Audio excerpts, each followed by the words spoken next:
අපි ආරම්භය ගමු. දුවේ පුතේ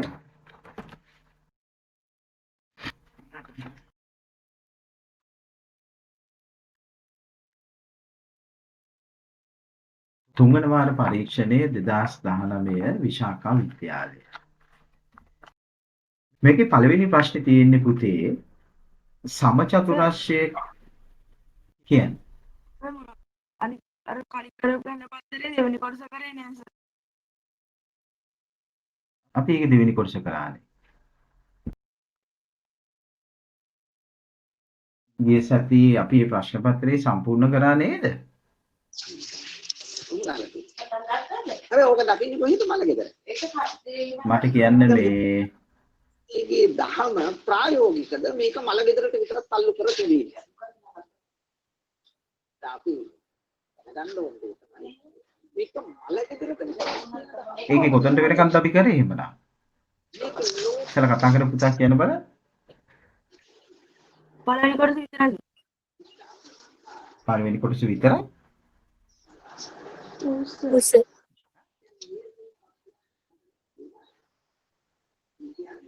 පළවෙනි කොටස විතරද අපි කරේ 2018 පේපර් එකේ?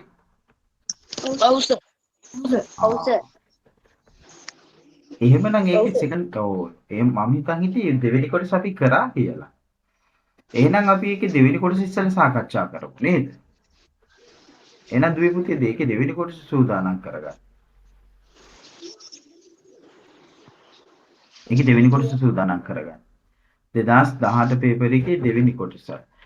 අපි එහෙනම් අර 2019 පේපර් එකේ සෙකන්ඩ් පේපර් එක වෙන්නේ නැති අපි සම්පූර්ණ කරේ නේ. 2019 පේපර් එකේ සම්පූර්ණයි නේ.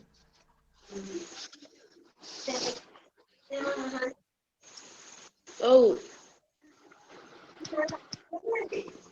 එහෙනම් හරි මයික් ඔෆ් කරන්න පුතේ. දැන් මයික් එක ඔෆ් කරගන්න.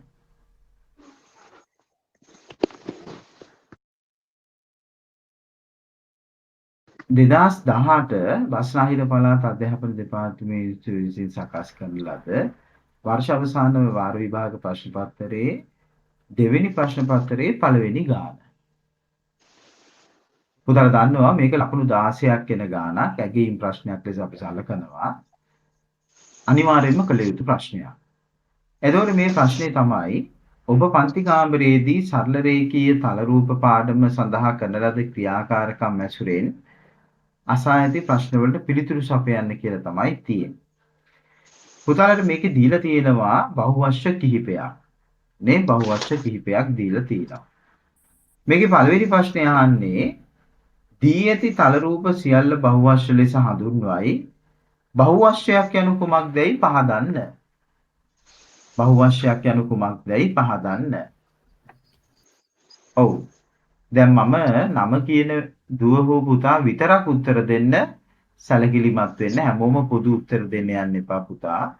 එතකොට අපිට මේ සම්බන්ධය පවත්වාගෙන යන්න අපහසු වෙයි.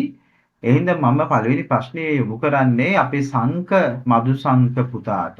සංක මියුට් වෙලා නේද? සංක කතා කරන්න. මියුට් කියන්නේ සංක සංක පුතා ඉන්නස. පුතේ බහුවශ්‍යයක් කියන්නේ මොකක්ද?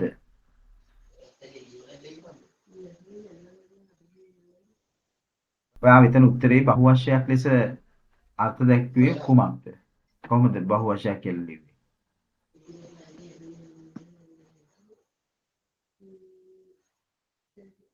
සංක උත්තර දෙන්න.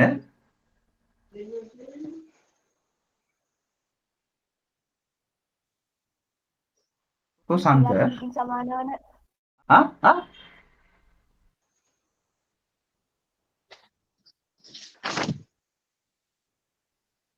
සංක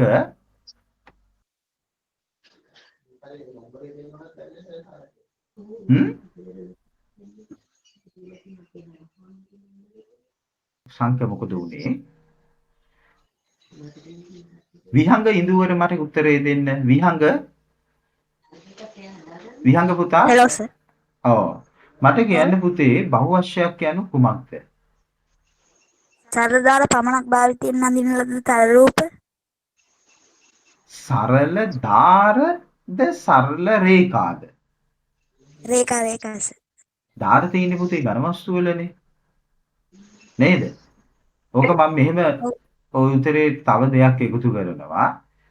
සරල රේඛා අර රේඛා කාණ්ඩ තුනකට හෝ මේ තුනක් හෝ තුනකට වැඩි තල රූපයක් බහුවශ්‍යයක් ලෙස හඳුන්වයි.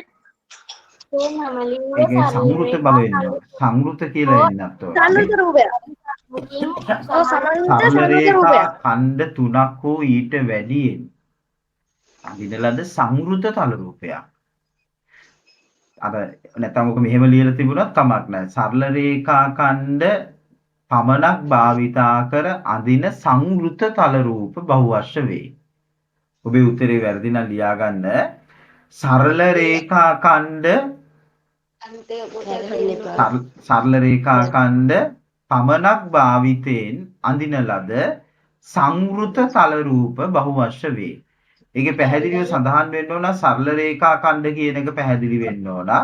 සංවෘත කියන එක පැහැදිලි වෙන්න ඕන. නේ සරල රේඛා ඛණ්ඩ පමණක් භාවිතයෙන් අඳින ලද සංවෘත තල රූප බහුවශ්‍ය වේ. ඒතකොට අඩුම තරමේ සරල රේඛා ඛණ්ඩ තුනක්වත් ඕන දෙකකින් අපිට සංවෘත තල රූපයක් අඳින්න බෑ. දෙවෙනි ප්‍රශ්නේ එම බහුවශ්‍ය ප්‍රධාන කාණ්ඩ දෙකකට වෙන් කළ හැක ඒවා මොනවාද? නේ? එම බහුවශ්‍ය ප්‍රධාන කාණ්ඩ දෙකකට වෙන් කළ හැක ඒවා මොනවාද? මේ ප්‍රශ්නේ යොමු කරන්නේ මම. මේ ප්‍රශ්නේ යොමු කරන්නේ අනිත් අය පොදුවේ උත්තර දෙන්න යන්න එපා. මේ ප්‍රශ්නේ යොමු වෙන්නේ පුතේ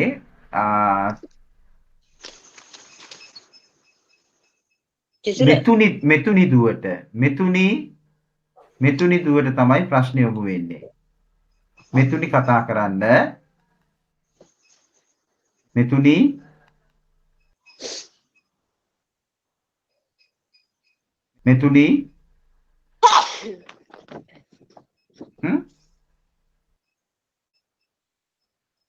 නියුමි දුවට උත්තරේ දෙන්න. නියුමි කතා කරන්න. නියුමි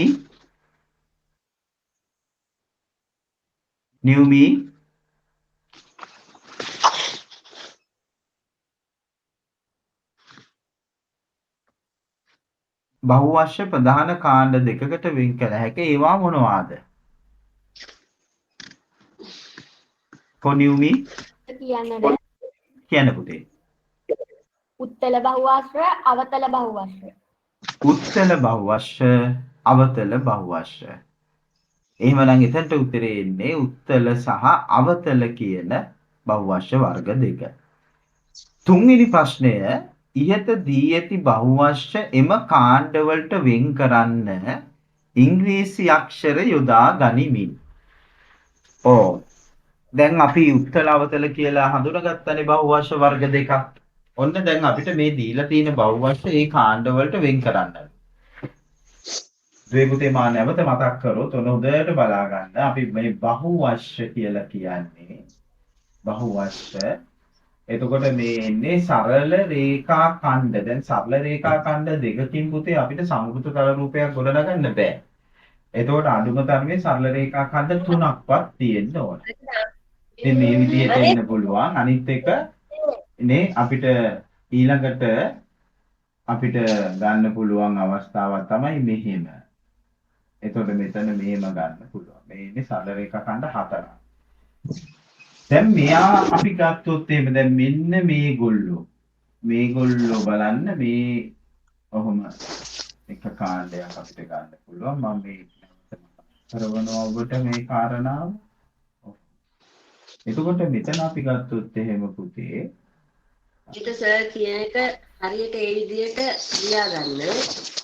ඔන්න අපි ගත්තොත් එහෙම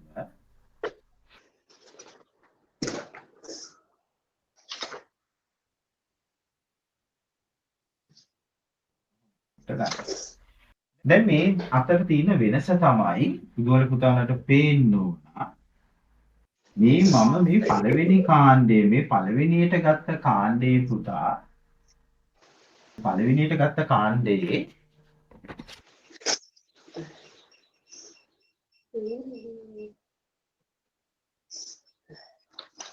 මේ පළවෙනියට ගත්ත කාණ්ඩයේ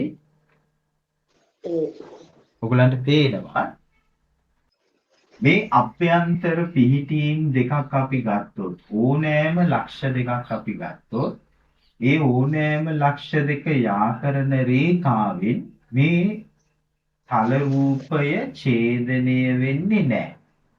මේ ඕනෑම ලක්ෂ දෙකක් අපි ගත්තොත් ඒ ඕනෑම ලක්ෂ දෙක යා කරන රේඛාවෙන් තල රූපේ ඡේදනය වෙන්නේ නැහැ. නමුත් පුතා මෙතන අපි ඕනෑම ලක්ෂ දෙකක් සැලකුවොත් මම මෙතන ගත්තොත් මේ ඕනෑම ලක්ෂ දෙකක් සැලකුවොත් ඒ ලක්ෂ දෙක යා කරන රේඛාවෙන් පුතේ තල රූපය ඡේදනය වෙනවා. අපි මේ එකිනෙක හරහා යනවට ගණිතය කියන්නේ ඡේදනය වෙනවා කියලා. එතකොට එහෙනම් මෙවැනි අවස්ථාවක් මෙහෙම දැන් ඡේදනය වෙනවා නම් අපි මේ වෙන්නේ තල රූප බහුවශ්‍ය අපි හඳුන්වනවා අවතල බහුවශ්‍ය කියලා. මේවට කියන්නේ පුතේ අවතල බහුවශ්‍ය කියලා. මෙහෙම ඡේදනය වෙන්නේ නැත්නම් ඒවට අපි කියන්නේ උත්තල බහුවශ්‍ය කියලා. උත්තල. හරි? ඒ අනුව අවතල උත්තල අපි වෙන් කරගන්න ලක්ෂණය තමයි පුතා මම මේ කියපු කාරණාව. තවදුරටත් අපි හොඳින් විමසා බැලුවොත් මේ අවතල බහුවශ්‍ය වල මේ අභ්‍යන්තර කෝණ දිහා බැලුවාම ඒවායේ තියෙන පුතේ මේ අභ්‍යන්තර කෝණ දිහා හොඳට බැලුවාම අපිට පැහැදිලිව පේනවා පුතේ මේ වගේ පරාවර්ත කෝණයක් හෝ කිහිපයක් පවතින බව. දැන් මෙතන පුතාලා දන්නවා පරාවර්ත කෝණයක් පිහිටනවා. පුතේ මෙතන පරාවර්ත කෝණ දෙකක් පිහිටනවා. මේ බලන්න දෙකක් කියලා. එහෙනම් අවතල බහුවශ්‍ය වල තව තියෙන සුවිශේෂී ලක්ෂණයක් තමයි පරාවර්ත කෝණ පිහිටීම. හැබැයි පරාවර්ත කෝණ පිහිටීම පදනම් කරගෙන අපි අවතල බහුවශ්‍ය වෙන් කර හඳුනගන්නේ නැහැ. එතනදී අපි අවතල බහුවශ්‍ය හඳුනගන්නේ මේ අභ්‍යන්තර ලක්ෂ දෙකක් යා කරන රේඛාවෙන් රූපේ ඡේදනය වුණොත් කියන කාරණාව පදනම් කරගෙන. නමුත් අවතල බහුවශ්‍යයේ තියෙන තව ලක්ෂණයක් තමයි මේ පරාවර්ත කෝණ තිබීම. කවදාවත් උත්තර බහුවශ්‍යයක අභ්‍යන්තර කෝණ විදිහට පරාවර්ත කෝණ පිහිටන්නේ නැහැ පුතා. හරිනේ? අන්න ඒ කාරණාව දුවල පුතාලට මතක් වෙන්න ඕන. එහෙමනම් අපි දැන් ගැටලුවට ගියොත් ගැටලුවේ අපිට කියනවා පළවෙනි ප්‍රශ්නේ තුන්වෙනි කොටස ඔය දීලා තියෙන බහුවශ්‍ය අවතල උත්තල ලෙස වෙන් කර හඳුනා ගන්න කියලා.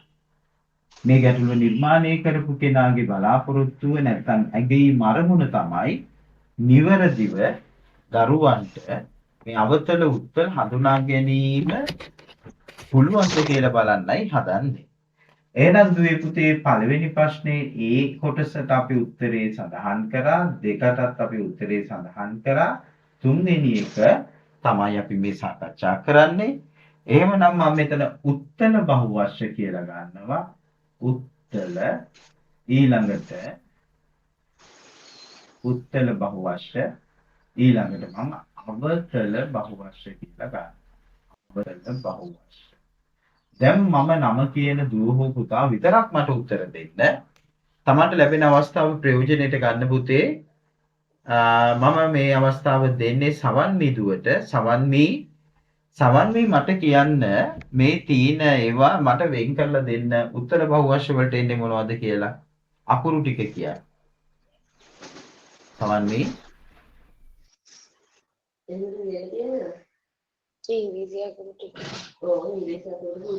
කො කියන්නේ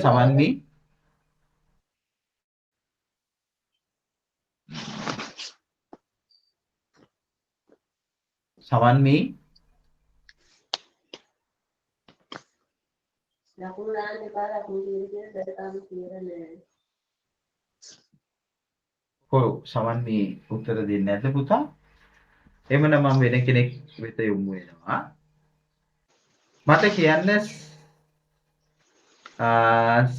තරුෂිකා දුව. තරුෂිකා ඔබට අවස්ථාව.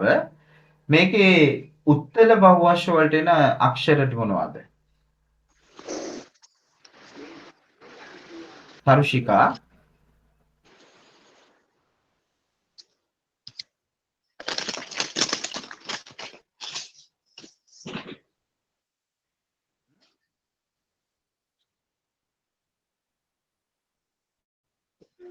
තරුෂිකත් උත්තර දෙන්නේ නැති පාටයි. මෙතුණි. මෙතුණි මට දැන් කියන්න. මෙතුණි. මෙතුණි.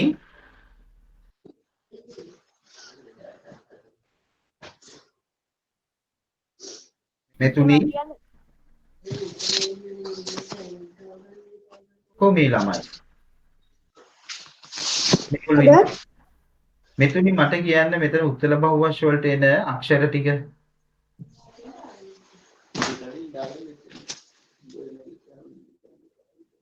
ඔය අනිත් අය මයික් එක ඕෆ් කරගන්න. මට ශබ්ද ඇහෙනවා. ඒක අනිත් බාධාවක් වෙනවා. ඔව්. එයාට උත්තර දෙන්නේ නැති පාටයි. ලතික කියන්න මට. ලතික. ලතික.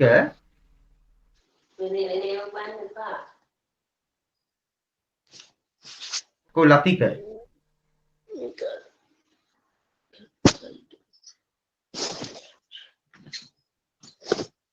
පිනිදු උත්තර දෙන්න එහෙනම්. පිනිදු.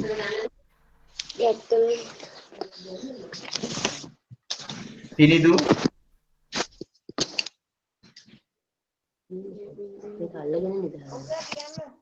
ඉක්මනට කියන්න. උත්තර බහුවචන වලට එන්නේ ඔමින්න උත්තර බහුවචන වලට එන්නේ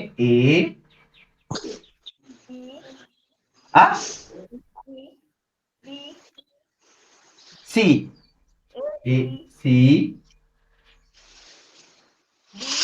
D E එච්චරද? F වෙනවා. ඉතුරු ඔක්කොම අවතලනේ.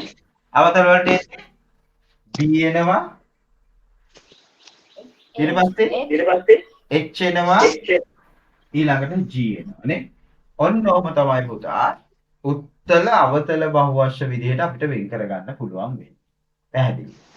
අපි එනවා මේ ප්‍රශ්නේ B කොටසට. B කොටසේ පළවෙනි ප්‍රශ්නේ. සවිති බහුවචනයක ලක්ෂණ මොනවද කියලා ඔබෙන් අහනවා. හරි. සවිති බහුවචනයක ලක්ෂණ. දැන් මට උත්තර දෙන්න මේ සවිති බහුවචනයක් කියන්නේ මොකක්ද කියලා අවස්ථාව ලැබෙනවා තරුන් මට උත්තර දෙන්න. සවිති බහුවචනයක් කියන්නේ මොකක්ද? සවිති බහුවචන කෝරසාද එකිනෙකට සමාන වූ හැඩතල. අය කියන්නේ මට පැහැදිලි මදි. කෝණ හා පාද එකිනෙකට සමාන්තර වූ හැඩතල. වැරදි. සමාන්තර පාද කතාවක් දෙක විතර සමාන ඉන්නේ. සහ කෝණයේ තල රූප. සමාන්තර කතාවක් මෙතනට අදාළ වෙන්නේ. ලක්ෂණනේ. අහන්නේ සවිති බහුවචනයක ලක්ෂණ මොනවද? කෝණ සමාන වීම, පාද සමාන වීම, පාද දිගින් සමාන වීම හරි. දැන් මයික් ඔෆ් කරගන්නකෝ. මෙහෙමයි. පළවෙනි ලක්ෂණය තමයි පාද යල්ල දිගින් සමාන වීම. පාද යල්ල දිගින් සමාන වීම. පාද පාද දිගින් සමාන වීම කියලා කිව්වොත් හරි නේද? පාද සියල්ල දිගින් සමාන වීම. දිගින් සමාන වීම. අර්ථකථනය තමයි අභ්‍යන්තර කෝණ කියලා තිබුණොත් වඩා හොඳයි. නැත්තම් කෝණ කියලා අපි එතන පිළිගන්නවා ගැටලුවක් නැහැ. අභ්‍යන්තර කෝණ සියල්ල විශාලත්වයෙන් සමාන වීම. සර් සවිධි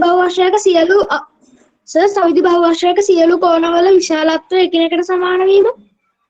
ඔව් ඉතින් ඔබේ මට්ටමින් අපි ඕගොල්ලන්ගේ ගැන හිතලා ඒකේ උත්තරේට හරි දානවා.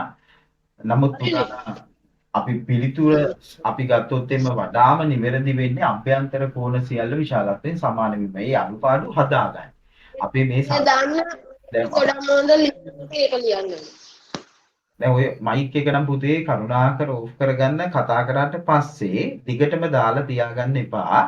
ඒකට ඔයගොල්ලෝ දන්නවනේ ක්‍රමවේදය. මම මේ කියන අපි මේ සමාන වීම හරි. මේක කෝණ වලට එන්න ඕන මේක. අභ්‍යන්තර කෝණ සියල්ල විශාලත්වයෙන් සමාන වෙනවා. කෝණ සමාන වෙන්නේ මොකද? එතකොට මේ අභ්‍යන්තර කෝණ කියන කාරණාව තමයි මෙතන වඩා නිවැරදි වෙන්නේ. අභ්‍යන්තර කෝණ විශාලත්වයෙන් සමානයි. ඒ වගේම පාද සියල්ල දිගින් සමානයි. අන්න ඒක සඳහන් වෙනවා. ඔව්. සර් මේ පරාවර්ත කෝණ උත්තර බහුවර්ෂ තුල නොපිහිටීම. සවිධි බහුවර්ෂයක් ගැනනේ මේ අපේ කතා කරන්නේ. සවිධි බහුවර්ෂය. සවිධි බහුවර්ෂයකට මේ පරාවර්ත කෝණ කියන කාරණාව ගාව ගන්න අවශ්‍ය නැහැනේ. සවිධි බහුවර්ෂයක මේ සවිධි බහුවර්ෂ අපි අර්ථකථනය කරන්නේ මේ කියන ලක්ෂණ දෙක පදනම් කරගෙන විතරයි. අපි සවිධි බහුවර්ෂය කියන්නේ සියලුම පාද දිගින් සමාන වන අභ්‍යන්තර කෝණවල විශාලත්වයේ සමාන වන බහුවර්ෂ. එච්චරයි. ඒකට පරාවර්ත කෝණයක් එතන සම්බන්ධ වෙන්නේ නැහැ. කොහොමද? අවතල බහුවර්ෂ සවිධි අවස්ථා කතා කරන්නේ නැහැ. ඔව්. සර් කෝණයේ විශාලත්වය සමාන වීම. කෝණයේ විශාලත්වය සමාන වීම කිව්වොත් කාටද සමාන වෙන්නේ? කෝණවල විශාලත්වය සමාන. කෝණයේ විශාලත්වය සමාන වීම කිව්වොත් එතන හැම එකම එකිනෙකට සමානයි කියන අදහසක් එන්නේ නැහැ නේ? කෝණවල විශාලත්වය සමාන වීම. ඒක හදාගන්න රස බෑනේ. දැන් අපි එනවා ඊට දී ඇති රූප වලට දැක්වෙන සවිධි බහුවර්ෂ අතරින් සවිධි බහුවර්ෂ මොනවද කියලා අහනවා. මේ දීලා තියෙන ඒවයි සවිධි බහුවර්ෂ මොනවද කියලා අහනවා. රිසන්ටික් උත්තර දෙන්න මට. මේ දීලා තියෙන කෝණ අතරින් සවිධි බහුවර්ෂ මොනවද කියලා මට තෝරලා අක්ෂර ටික කියන්න ටක් ගාලා.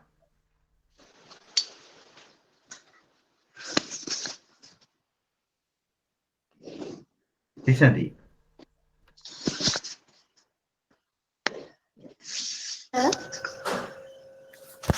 D පොඩක් ඉන්න. මොකද්ද? D. ඔව් D එක හරි. ඔව්. E D E F F F එන්න පුළුවන්ද? F එක තියෙන්නේ බෑ සර් කෝණ සියල්ල සමාන නැහැ.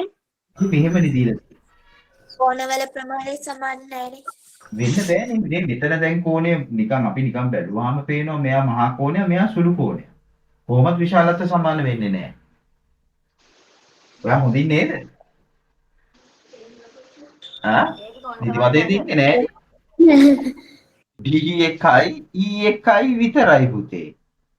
D එකයි E එකයි විතරයි. නේද? D එන්නේ සමපාද ත්‍රිකෝණයක්. E වෙන්නේ සවිධි ෂඩශ්‍රයක් නේ. ඔය උත්තර දෙක විතරයි. ඊළඟට තුන්වෙනි ප්‍රශ්නය රෝමිලා ක්‍රමාංක 3 ඒකෙන් කියනවා ඊට දැක්වෙන රූප අතරින් පාද සමාන නමුත් සවිධි බහුවර්ෂයක් නොවන රූප මොනවාද? ඊට දැක්වෙන රූප අතරින් පාද සමාන නමුත් සවිධි බහුවර්ෂ නොවන රූප. සවිධි බහුවර්ෂ වෙන්න බෑ. හැබැයි පාද සමානයි. අපිට ඒකට උත්තරේ දෙන්න බලන්න ඉනුක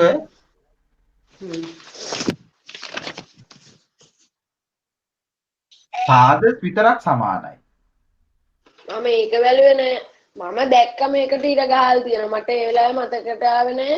සමාන ඒවයි කෝණයි අර සමාන්තර මේවයි ගහලා තියෙනවා මේ සමාන්තර ඒවයි. මම මේකේ කෝණ දැක්කේ නෑනේ. මම දැක්කේ මේ ඉරි හතර විතරයිනේ. ඒකයි වැඩි.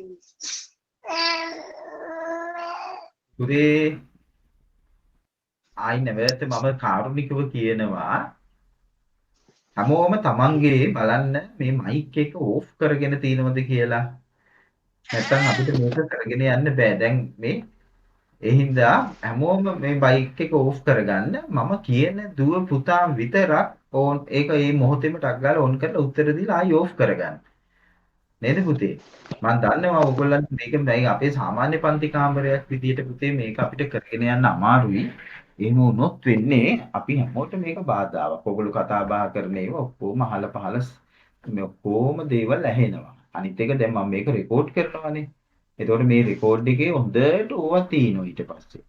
ඒක Tamanටත් හොඳ මදියා.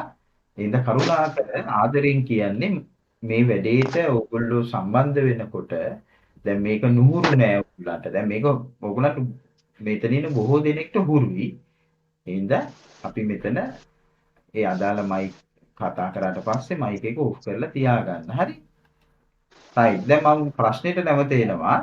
මේකේ ඉහත රූප අතරින් පාද සමාන නමුත් බහුවශයෙන් නොවන අවස්ථා මේ සවිදි බහුවශයෙන් නොවන අවස්ථා තමයි මම අහන්නේ.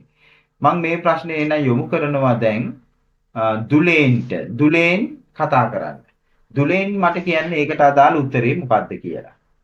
මම මේ ඕගොල්ලන්ව සම්බන්ධ කරගන්න හදන්නේ ඕගොල්ලන්ට මේක අපි මේ ගුරු කේන්ද්‍රීය අධ්‍යාපනයක් වුණොත් මම එක පැත්තකට විතරක් මේක ගියොත් එහෙම වඩා සාධාරණ නොවන නිසා සාර්ථක නොවන හින්දා ඒ හින්දා ඔයගොල්ලන්ට ලැබෙන අවස්ථාව පුතේ ප්‍රයෝජනෙට ගන්න මම මෙතන ඉන්න අයගෙන් තමයි අහන්නේ. මෙතන මට හොඳටම පැහැදිලිව පෙන්නනවා.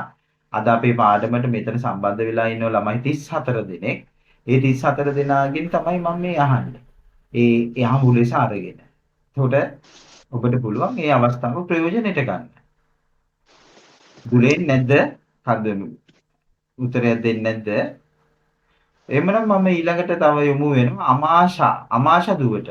අමාෂා ඉහත දැක්වෙන රූප අතරින් පාද සමාන නමුත් සවිදි නොවන බහුවශ්‍යය. රොම්බසය. නොවන රූප මොනවද කියලා අහන්නේ මෙතන රූප මොනවද කියලා රූපේ අකුර කියන්නේ. රූපේ අකුර F. හා F තව තියනවාද? පාද දිගින් සමානයි කෝණ මේ සවිදි නැහැ. එච්චරයි නේ. F. ඔව්. කවුද? B. B. B මොකද්ද B ද කියන්නේ? ඔව් සර්. B ගේ අපිට පාද සමාන බව සඳහනක් නැහැනේ. එතන කොහෙවත් සඳහන් කරලා නැහැනේ පාද සමාන බව. කොහොමද අපි එහෙම කියන්නේ? සංකේතවත් තියෙන්නේ බෑ අපිට දැන් මෙහෙම දැන් රූපේ තිබිලා අපිට මේක දිහා බලලා අපිට අනුමාන කරන්න බෑ පාද සමානයි කියලා. පාද දිගින් සමාන නම් මෙහෙම සංකේතයක් කොහොමද එන්න ඕන? ඔන්න ඔහොම. මේ සංකේත ගණිතය කියන්නේ විශ්ව භාෂාවන්නේ. මේ අන්න එතකොට අපි දන්නවා පාද දිගින් සමානයි. දැන් මෙහෙම දාලා තිබුණොත් මොකද වෙන්නේ? මේ පාද තුනම සමාන නැහැ. එතකොට මේ පාද දෙකක් සමානයි. සමජීපාදයි. මෙහෙම තිබුණොත් එහෙම මොකද වෙන්නේ? පාද තුන දිගින් අසමානයි. මේ පාද තුන දිගින් අසමානයි. ඒක තමයි. ඒකෙන් sannivedanaya වෙන්නේ පුතේ අන්නේ කියන කාරණාව. හරි? right. එහෙනම් අපි ওই පළවෙනි ප්‍රශ්නය සකස් කරලා තිබුණේ බහුවශ්‍ය මාතෘකාව තේමා කරගෙන දැන් පුතාලට මතක් වෙන්නේ නැති බහුවශ්‍ය පිළිබඳව මමත් මතක් කරා. එහෙනම් අපි ලකුණු බෙදීමට යමු. මේ ලකුණු 16 බෙදෙන්නේ පුතේ මෙහෙමයි. ලකුණු 16 බෙදෙන්නේ මම ඒ ප්‍රශ්නේ මේ F නැතුව රොම්බසය කියලා ලියලා තියෙන වැරදිද? පහත දැක්වෙන රූප අතරින් පාද සමාන නමුත් සවිදි බහුවශ්‍ය නොවන රූප මොනවාද? බහුවශ්‍ය නොවන රූප මොනවාද?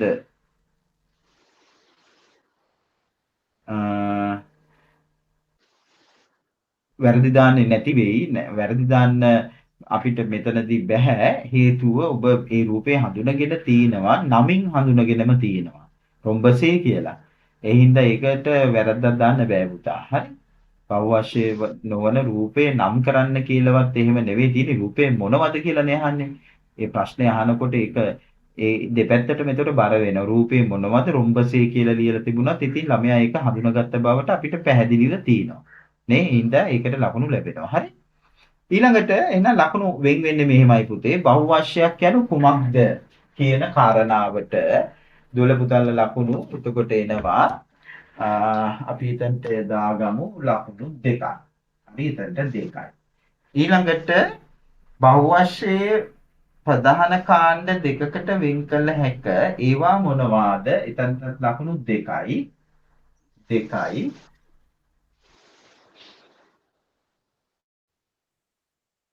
ඊළඟට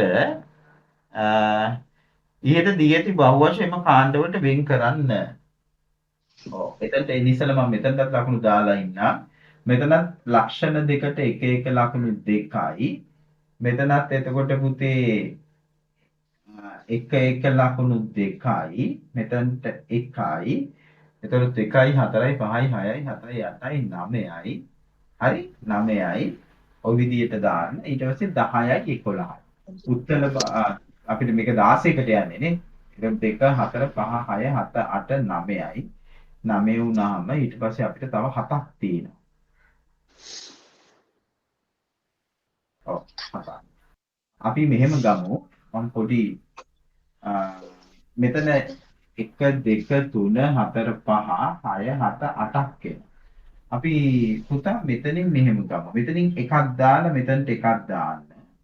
මෙතන හැම එකකටම එක ගානේ. 1 2 3 4 5. මෙතනට 5යි මෙතනට 3යි. ඔන්න ඔහොමයි. හරි? එතකොට බහුවශය අර්ථ දැක්වීමට ලකුණු 2යි. ඊළඟට වර්ග දෙකට 2යි. මේ හැම එකකටම එක ගානේ ලැබෙනවා එතකොට.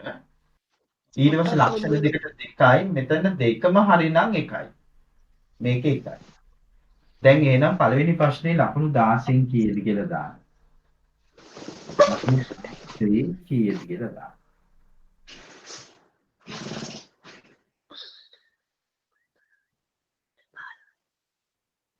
හරි? හරි. එහෙනම් අපි දැන් ඊළඟට එන්නේ ඔයගලන්ට ගැටලුවක් මතුනොත් අනිවාර්යයෙන්ම කතා කරන්න. අපි ඊළඟ ප්‍රශ්නෙට එන්න හදන්නේ. මම ඇත්තටම පුළුවන් තරම් ඔයගොල්ලොම උදව් කරගන්න හදන්නේ. ඒ හින්දා ඔයගොල්ලන්ගේ පැත්තෙන් ඒ සහයෝගය ලබා දෙන්න. මේ වැඩේට හොඳට සම්බන්ධ වෙන්න, සක්‍රීයව දායක වෙන්න. ඒ කියන්නේ අදාළ නම කිව්වහම අනිවාර්යයෙන්ම උදේ ඉන්න මුලින්ම උත්තරේ දී ගන්න බැරි වුණත් ඉන්නම සර් කියලාවත් කියන්න. නේද? සද්දේ වහලා ඉන්න එපා. එතනින් මන් දන්නේ සමහරලාට ඔයගොල්ලෝ මේක දාගෙන නිදාගෙන ඉන්නවද දන්නේ නැහැ. නේද? එහෙම බෑ. කම්මැලි වෙන්න බෑ. හරි? කම්මැලි වෙනොත් එහෙම ඉදිරි ගමනක් අපිට නැහැ. අපි එන්නේ පුතේ ප්‍රශ්නාංක 2ට. ප්‍රශ්නාංක 2 ගොඩනැගෙන්න මූලික වෙන විෂය කාරණාව තමයි සාධක ගුණාකාර පාඩම. ඒ වගේම භාග පාඩම. මේකේ අහනවා පළවෙනි ප්‍රශ්නය දෙවෙනි එකේ ඒගේ පළවෙනි ප්‍රශ්නය 56 ප්‍රථමක සාධකවල ගුණිතයක් ලෙස ලියන්න.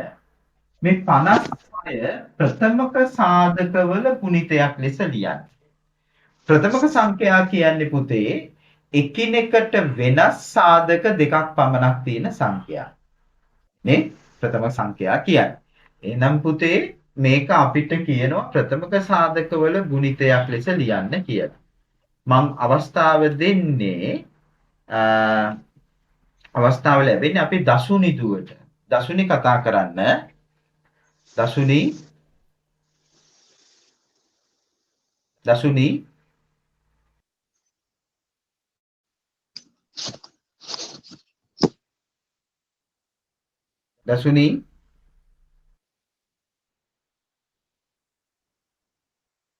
එහෙමනම් ඊළඟ අවස්ථාව එන්නේ චුලන්තිට. චුලන්ති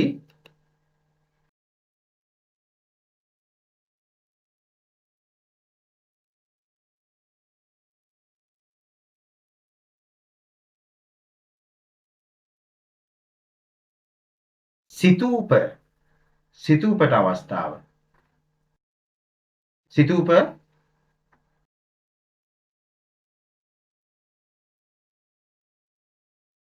කොමේ ළමයි. හ්ම්? ඔව් අත උස්සන්න බලන්න.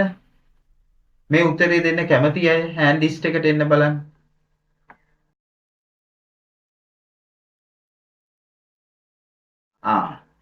තරුකි තමයි අත ඉස්සුවේ. තරුකි කතා කරන්නේ. තරුකි 56 ප්‍රථමක සාධකවල ගුණිතය කොහොමද ආවේ? තරුකි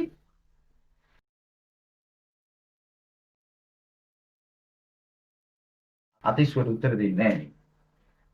අපි සර් මම කරන්නේ කියන්නේ 56 දෙකෙන් බෙදෙනවා 56 අපි දෙකෙන් බෙදනවා. කියන්න 5ට දෙකේව කීයද? 45ට දෙකේව 2යි ඉතුරු 1යි 16ට 16ට 8යි ආයි දෙකෙන් බෙදනවා. ඒකත් දෙකෙන් බෙදෙනවා 8ට දෙකේව 1යි 4යි ඊළඟට මෙයත් දෙකෙන් 14ත් බෙදෙනවා 7යි 7ත් බෙදෙනවා 7යි. එතකොට එන්නේ 56 එන්නේ කියන්න 2 ගුණ 2 ගුණ 2 ගුණ කිරීම 2 ගුණ 2 ගුණ දෙවෙනි ප්‍රශ්නේ 18 12 යන සංඛ්‍යා යුගලේ මහ පොදු සාධකය හොයන්න. 18 12 කියන සංඛ්‍යා යුගලේ මහ පොදු සාධකය. ඔව්. කවුද මේකට අපි කවුද උත්තර දෙන්න කැමති? කොහොමද මේක කරන්නේ කියලා තමයි මාත් එක්ක ඔබ කියන්න මම ඒතකොට කරගෙන යන්න. සර් මම කියන්නද? ඔව් කවුද නම? සිතුම් සර්. කියන්න බලන්න සිතූප. අපි මොකද කරන්නේ? මුලින්ම මේ නෑ සර් දෙන සිතුම්. සිතූප. මේක අපි මේ දෙන ප්‍රථමක සංඛ්‍යාවලින් බෙදනවා නේද? මේ දෙන්නම අපි බෙදනවා. 18ට දෙකේව කීයද? ඉක්මනට උත්තර දෙන්න. 9යි සර්. 9යි. ඊළඟට බෙදනවා පුතා 3. එතන කීයද? 3යි. මෙයා 3යි සර්. මෙයාම අපි බෙදනවා දෙකෙන්. 6යි. මෙයා බෙදනවා 2. දෙකෙන්. 3යි. මෙයා බෙදනවා 3. තුනෙන්.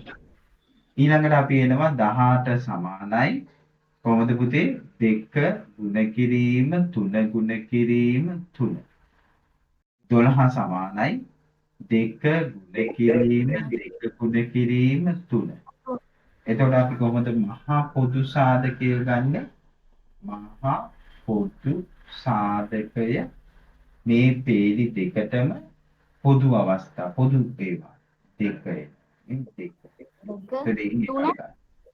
ඊළඟට 3 ඒකෙන් එකක් උතර දෙවරක් 3 කීයද පුතේ 6යි. සර්. මට සිතූප කියන්න මේ මහ පොදු සාධකයේ ලෙස 6 දැන් 6 නෙන්නේ මේ 6න් ප්‍රකාශ වෙන්නේ මොකද්ද මේ මහ පොදු සාධකය කියන්නේ ඔයගොල්ලෝ දැන් හිතේ අදහස තියෙනවනේ මොකද්ද මේ 18ත් 12ත් දෙකටම සමාන මේ සාධකය. නෑ එකම 6ෙන් බෙදෙනවා. දෙකම සර් 6ෙන් බෙදෙන නිසා ඒක තමයි. මේ දෙකම 6න් විතරක් නෙවෙයි මේ දෙකම දෙකෙනුත් බෙදෙනවා මේ දෙකම තුනෙනුත් බෙදෙනවා 6 විතරක් නෙවෙයි බෙදෙන්නේ ඔව් සර් වැඩිම මේ සාධකය 18ත් 12ත් අතර තියෙන දැන් වැඩිම සාධකය තමයි සර් 6. 18යි 12යි ඉතිරි නැතිව බෙදෙන විශාලම සංඛ්‍යාව. අන්න එහෙම. මේ සංඛ්‍යා දෙකම ඉතිරි නැතිව බෙදෙන විශාලම සංඛ්‍යාව තමයි මහ පොදු සාධකයේ ලෙස අර්ථ ගන්නවා. මේ දෙන්නවම ඉතිරි නැතිව බෙදෙන විශාලම පූර්ණ සංඛ්‍යාව. මේ දෙන්නම ඉතිරි නැතිව බෙදෙන විශාලම පූර්ණ සංඛ්‍යාව තමයි 6. දැන් අඹගෙඩි 18යි අපිටම පොල්ගෙඩි 12යි. ඉතිරි නැතුව බෙදන්න ඕන. එතකොට බෙදන්න පුළුවන් විශාලම ප්‍රමාණය වෙන්නේ 6 ගානේ බෙදන්න පුළුවන්. මේක 6 ගානේ 3 බෙදන්න පුළුවන් මේක 6 ගානේ 2 බෙදන්න. ඔව්. excuse me sir මේ 18යි 12යි කියලා ඒකේ සාධක ටික ඉස්සරහින් පිළිවෙලට ලියාගෙන ගිහිල්ලා ඒ සාධක ටිකෙන් වැඩිම සාධකය ගන්නත් පුළුවන් නේ සර්. එහෙම හදන විදියට. ඔව්. මේකේ ගන්න පුළුවන් ක්‍රම කිහිපයක් තියෙනවා. මේකේ ගන්න පුළුවන් ක්‍රම කිහිපයක් තියෙනවා. එකක් තමයි මේක තමයි අපිට හොඳම ක්‍රමය තමයි මේක. නැත්තම් අර 18 සාධක ටික කොහොම ලියනවා? 18 සාධක අපි ලියනවා. ඉතින් 18 සාධක ලිව්වහම අපිට පේනවා 1 එනවා, 2 එනවා, 3 එනවා, 6 එනවා. ඊට පස්සේ 9 එනවා, 18 එනවා. 18 සාධක. ඊළඟට අපි 12 සාධක ටික ලියනවා. 12 සාධක කියන්නේ 12 ඉතිරි නැතිව බෙදෙන සංඛ්‍යා පූර්ණ සංඛ්‍යා. 1 එනවා 2 එනවා 3 එනවා 4 එනවා 6 එනවා 12. ඊළඟට මෙතනින් අපි පොදු සාධක හොයනවා. මේ පොදු සාධක 1 2 පොදුයි 3 පොදුයි ඊළඟට 6 පොදුයි. පොදු. එහෙනම් සාධක වලින් පොදු සාධක තමයි මේ. ඒකේ මහ පොදු සාධකය තමයි 6. ඉතින් මේ වගේ එක මෙහෙම ගන්නත් පුළුවන්. නමුත් හැබැයි පුතා ලොකු සංඛ්‍යා දුන්නොත් එහෙම අපි තුමු මේක 54යි 62යි කියලා ওই වගේ දුන්නොත් එහෙම සාධක ලියලා ගන්න අමාරුයි. ඒ හින්දා තමයි අපි ප්‍රථම සංඛ්‍යා වලින් බෙදලා ගන්න. අන්න ඒ හින්දා පුතාලා පුළුවන් තරම් පුරුදු වෙන්න මේ විදිහට මේක ගන්න. හැබැයි කොහොම ගත්තත් ඔබේ උත්තරේ ඒ කියන්නේ මොකද්ද මේ ගන්නෙ? මහ පොදු සාධකය කියන්නේ කුමක්ද කියන අදහස හිතේ තියෙනවා. කුඩා පොදු ගුණාකාරකය කියන්නේ කුමක්ද කියන අදහස හිතේ තියෙනවා. මේ පාඩම උගන්වනකොට මම ඔබට ඒවා පැහැදිලිවම කියලා දීලා තියෙනවා. ඉතින් ඒවා නැවත පොතක් බැලෙන්න ඕන. මම කියවනේ නිකමට හරි මේ පොතේ ඔබේ සටහන් පොතේ පිටු පෙරලා දවසකට දෙතුන් සැරයක් පොඩ්ඩක් බලන්න. එතකොට ඔයගලන්ට ඒ කරුණු මතකයට එනවා. මම දන්නවා ඔබ ওই පෙළ පොත්වල කොච්චර ලිව්වත් ඕව සමහර අයගේ හොයාගන්නත් නැති ඇති පොත් ටික. ඒවා පිළිවෙලට උමනාවෙන් නැවත පොත්වල ලියන්නේ අපි නැවත බලන්න ඕන හින්දානේ. ස්මරණය කරගන්නනේ. එහෙනම් ඒක නැවත බලන්න නැතුව පොත ඔහේ තියලා තිනවා නම් ඔබ පොත්වල ලියන එකේ පළක් නැහැ. අපරාධ වියදම. තේරුණාද? අන්න ඒක තේරුම් ගන්න. right. එහෙනම් අපි උතන්ට ආවා. දැන් අපි එනවා ඊළඟ ප්‍රශ්නෙට උත්තරේ. අපෙන් අහන්නේ මොකක්ද? අපෙන් අහනවා පුතා B කොටස. B කොටස. මම මෙතනට ගන්නම් B කොටස. B කොටසේ පළවෙනි ප්‍රශ්න. B කොටසේ පළවෙනි. 3 4 8 සංඛ්‍යාවල කුඩා පොදු ගුණාකාරකය සොයන්න. 3 4 8 සංඛ්‍යාවල කුඩා පොදු ගුණාකාරකය. ඔව්. කවුද මේකට අපිට උත්තර දෙන්නේ? ශ්‍රෝගන. නම් මං කියන්නේ නම කියන්න මට. ඔෂිත. හා? ඔෂිත. ඔෂිත. අපි මේ තුනම එකට බෙදාගෙන යමු නේද? ප්‍රථමක සංඛ්‍යාවල. කියන්නේ ඔෂිත. ඊළඟට දෙකෙන් බෙදලා එතකොට මේ බෙදෙන්නේ නැති වුණොත් මොකද කරන්නේ? ඉතිරි වෙනවනේ. එක පල්ලෙහාට දානවා. එහෙමම ලියනවානේ. 4ට 2 ඒවා. 2යි. 2යි. 8ට 2 ඒවා. 4යි. දැන් මොකද ආයි කරන්නේ? දෙකෙන් බෙදෙනවා. ආයි දෙකෙන් බෙදලා. මෙයා එහෙමම ලියුවානේ. 2ට 2යි 1යි 4ට 2 2යි. දැන් ආයි දෙකෙන් බෙදෙනවා. 3යි 1යි 1යි. ඊළඟට ආයි 3ෙන් බෙදෙනවා. 1යි 1යි 1යි. ඊළඟට මොකද කරන්නේ විශේෂ? ඊට පස්සේ දෙක බෙදපු ටික ගුණ කර. මේ බෙදපු 2 2 2 3. ඒක තමයි කුඩා පොදු ගුණාකාරකයේ වෙන්නේ. කීය දෙන්නේ? 24. දෙවරක් 2 4යි. 4 වරක් 2 8යි. 8 වරක් 3 24. දැන් මම ඔබෙන් අහන්නේ ඊළඟ දේ මේකයි. මොකද්ද මේ 24 කියන්නේ? 3යි 4යි 8යි මේ 24යි අතර තියෙන ගැළපීම මොකද්ද? මොකද්ද එතනින් කියන්නේ? අන්න ඒකට මට උත්තර. 3 4 8 කියන සංඛ්‍යාවල පොදු ඉලක්ක මොනවද? පොදු පැහැදිලි මදි. මං අහන්නේ ඔබ කුඩා පොදු ගුණාකාරකයේ ලෙස සොයාගත්ත මේ 24යි 3යි 4යි 8යි අතර තියෙන ඥාතිකම මොකද්ද කියලා මං අහන්නේ. ඔබ දැන් හොයාගන්න 3 4 8 පොදු සංඛ්‍යා නෑ ඔය විදිනවා. ඔය උත්තර විදිනවා. හොයාගන්න ක්‍රමයේ පුළුවන් වුණාට අදහස හිතේ නෑ. ඒකයි වැඩි. මේ අදහස ඉන්න ඕන මොකද්ද මේ ආවේ? දැන් මම ඔබට කිව්වනේ මෙතන අපි අදහස ගත්තේ 6 කියන්නේ මොකද්ද? 6 කියන්නේ 18යි 12යි ඉතිරි නැතිව බෙදෙන විශාලම සංඛ්‍යාව. එහෙනම් 24 කියන්නේ කවුද 3 4 යටි? කාටද කියන්නේ?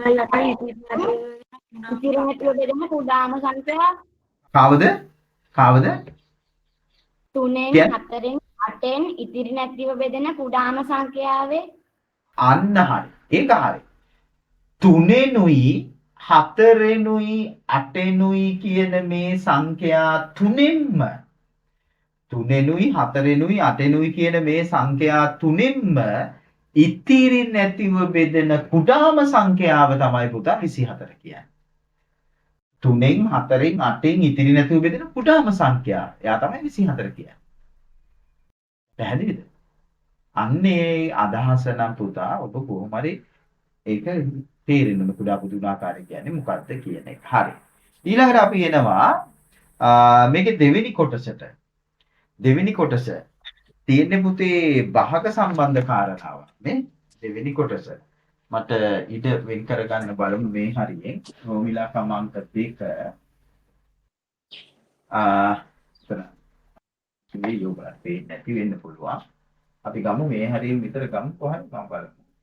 ඔන්න ගොවියෙකු තමා සතු ඉඩමකින් වර්ග කිලෝමීටර් 3න් 2ක මිරිස්ද වර්ග කිලෝමීටර් 8න් 3ක බටුද වර්ග කිලෝමීටර් 4න් 1ක තක්කාලිද වගා කර ඇත. ඔහු වගාව සඳහා යොදාගෙන ඇති මුළු බිම් ප්‍රමාණය වර්ග කිලෝමීටර් කීයද කියලා අහනවා. ගොවියෙක් තමා සතු ඉඩමින් වර්ග කිලෝමීටර් 3න් 2ක් මිරිස් වවනවා වර්ග කිලෝමීටර් 8න් 3ක් බටු වවනවා වර්ග කිලෝමීටර් 4න් 1ක් තක්කාලි වවනවා. ඔහු වගාව සඳහා යොදාගෙන ඇති මුළු බිම් ප්‍රමාණය වර්ග කිලෝමීටර් කීයද කියලා අහනවා. මේ වර්ග කිලෝමීටර් කීයද කියලා. මට මේකට කවුද උත්තර දෙන්න සූදානම් වෙන්නේ? මම දැන් නම් කරන්නේ නැහැ. නම් කරාට වැඩක් නැහැ. කතා කරන්නේ නැහැ. දැන් ඔබ දැන් කවුරුවත් ඉතින් කියන්න බෑ. දැන් මේකට උත්තර දෙන්න කැමති දරුවට මම අවස්ථාව දෙනවා. අනිත් අය සමහර අය මේකට අනුගත වෙන්නේ නැති හින්දා. කවුද මේකට මට උත්තර දෙන්නේ? කවුද උත්තර දෙන්නේ? මම උත්තර සිතුල් සර් මොකද්ද කරන්න ඕනේ? මොකද්ද කරන්න ඕනේ? 3න් 2යි 3යි 2යි 4න් 1යි 8න් 3යි බෙදෙන මේ සාධකය හොයාගන්න. ඒ කියන්නේ 27 දැන් ඔය 3ම මේ 24න් බෙදෙනා නිසා ඒ කියන්නේ මේ භාග තුන එකතු කරනවා. ඔව් සර්. ඒ කියන්නේ මෙතන 3න් 2ක් එනවා. ඊළඟට මෙතන 8න් 3ක් එනවා. මෙතන එනවා 4න් 1ක්. මේ වගාව සඳහා වෙන් කරගත්ත ඉඩ ප්‍රමාණයනේ. එහෙමනම් මේක එකතු කරගන්න මොකද්ද කරන්න ඕනේ? මේක ගන්න වෙනවා මේ භාගවල පොදු හරය. පොදු හරය ලෙස අපිට ගන්න පුළුවන් කුඩා පොදු ගුණාකාරය. අපි මෙයාගේ කුඩා පොදු ගුණාකාරය හොයාගෙන තියෙන්නේ නේ. එහෙනම් මෙයාගේ කුඩා පොදු ගුණාකාරය කියන්නේ 24යි. 4. දැන් අපි එහෙනම් මේ 24ට ගැලපෙන පරිදි මෙයාගේ හරය වෙනස් වෙනවානේ. තිබුණේ 3 දැන් 24 වෙලා. 3 24 වෙන්නේ කීයෙන්ද ගුණ වෙන්නේ? 3 24 වෙන්නේ කීයෙන්ද ගුණ වෙන්නේ? උත්තර දෙන්න. 8. 8. එතකොට මෙයාත් ගුණ කරනවා 8. 8. එතකොට එතන එනවා කීයද? 8 වරක් 2. 8 වරක් 2 16යි. ඊළඟට 8 24 වෙන්නේ කීයෙන්ද ගුණ වෙන්නේ? 3. 3න් සර්. එතකොට මෙයාත් 3. එතකොට මෙතන 3 වරක් 3 කීයද? 9යි. 9යි. 4 24 වෙන්න මොකද වෙන්නේ? 6න් ගුණ වෙනවා. 6න් ගුණ වෙනවා. මෙයාත් ගුණ වෙනවා 6. එතකොට මෙතන එන්නේ කීයද? 6යි. 6යි සර්. එතකොට මෙතන එන්නේ 24න් කොහොමද එන්නේ? මේ ටික එකතු වෙනවා. 24. මෙතන 24න් කීයද? එතකොට 16යි 9යි 25යි. 25යි 6යි කීයද? 31යි. 1යි. මේ 6 15යි. එතකොට 31යි.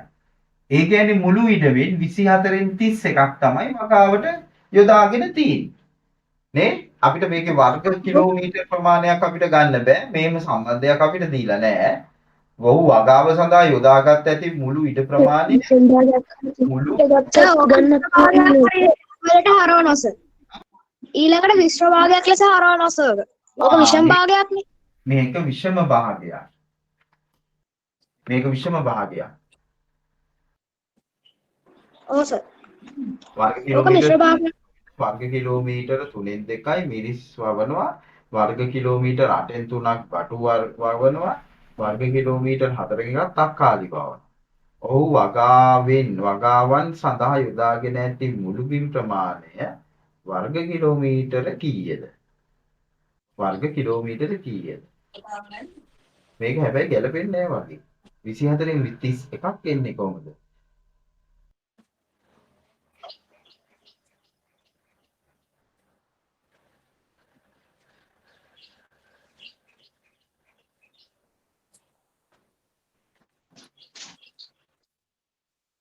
ඔව් අපි මේක විෂම භාගයක් මේ විෂම භාගය මිශ්‍ර සංඛ්‍යාවක් කරොත් 31 අපි බෙදනවා 24. 31ට 24 ඒවා එකයි.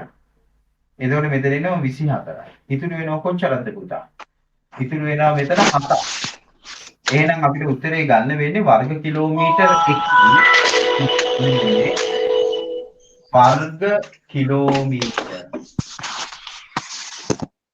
වර්ග කිලෝමීටර එකයි කොච්චරද? 24න් 7යි කියලා. උත්තරේ ගන්න වෙන්නේ. වර්ග කිලෝමීටර 1යි 24න් 7යි. නේද සිතුප? මේ උත්තරේ ආවද? වර්ග කිලෝමීටර 1යි 24න් 7යි. කොහොමයි උත්තරේ? කියන්නේ. සිතූප නෙවෙයි සිතූ.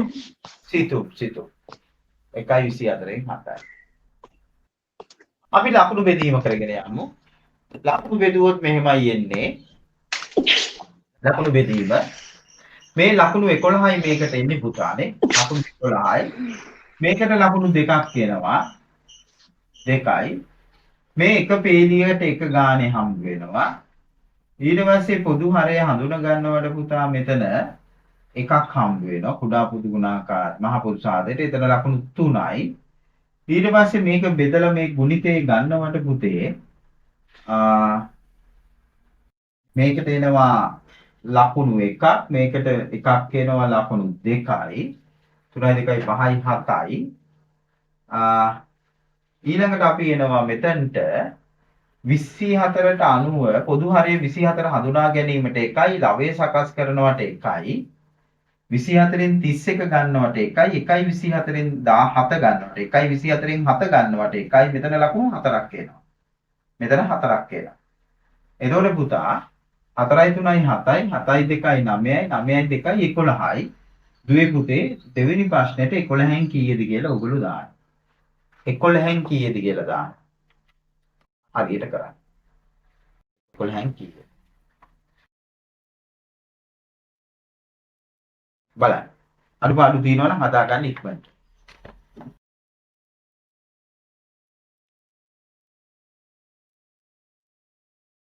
මට විනාඩියක් දෙන්න.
අපි එනවා ඊළඟ ප්‍රශ්නෙට.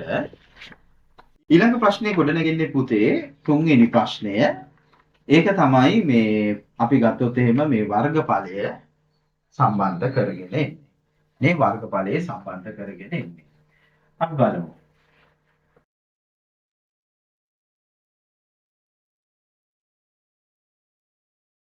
හත. සර් එක කියන්න. අපි එන්නේ ප්‍රශ්නාංක 3. විශාල සර්. ඉඩමක් සර් මේ වගේ 3යි 4යි ප්‍රශ්න ටික වැදිලා නැහැ. 3යි 4යි ප්‍රශ්න ටික වැදිලා නැහැ. මගේ පේපර් එකේ සර් 3යි 4යි ප්‍රශ්න වැදිලා නැහැ. ඊට පස්සේ 5 6 7 ඒ ටික තමයි වැදිලා තියෙන්නේ සර්. ඔන්න මම එහෙනම් ඒක දානවා මේ group එකට WhatsApp group එකට පින්තූරයක් දානවා. පුතා දැනට ඒකෙන් බලලා හදා ගන්න. හරි? උතන එනං අතපසු වීමක් වෙලා ඇති. හරි?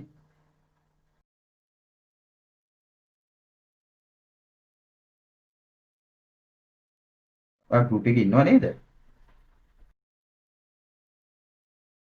ඔව් සර්. ඔන්න මම දැන් දානවා.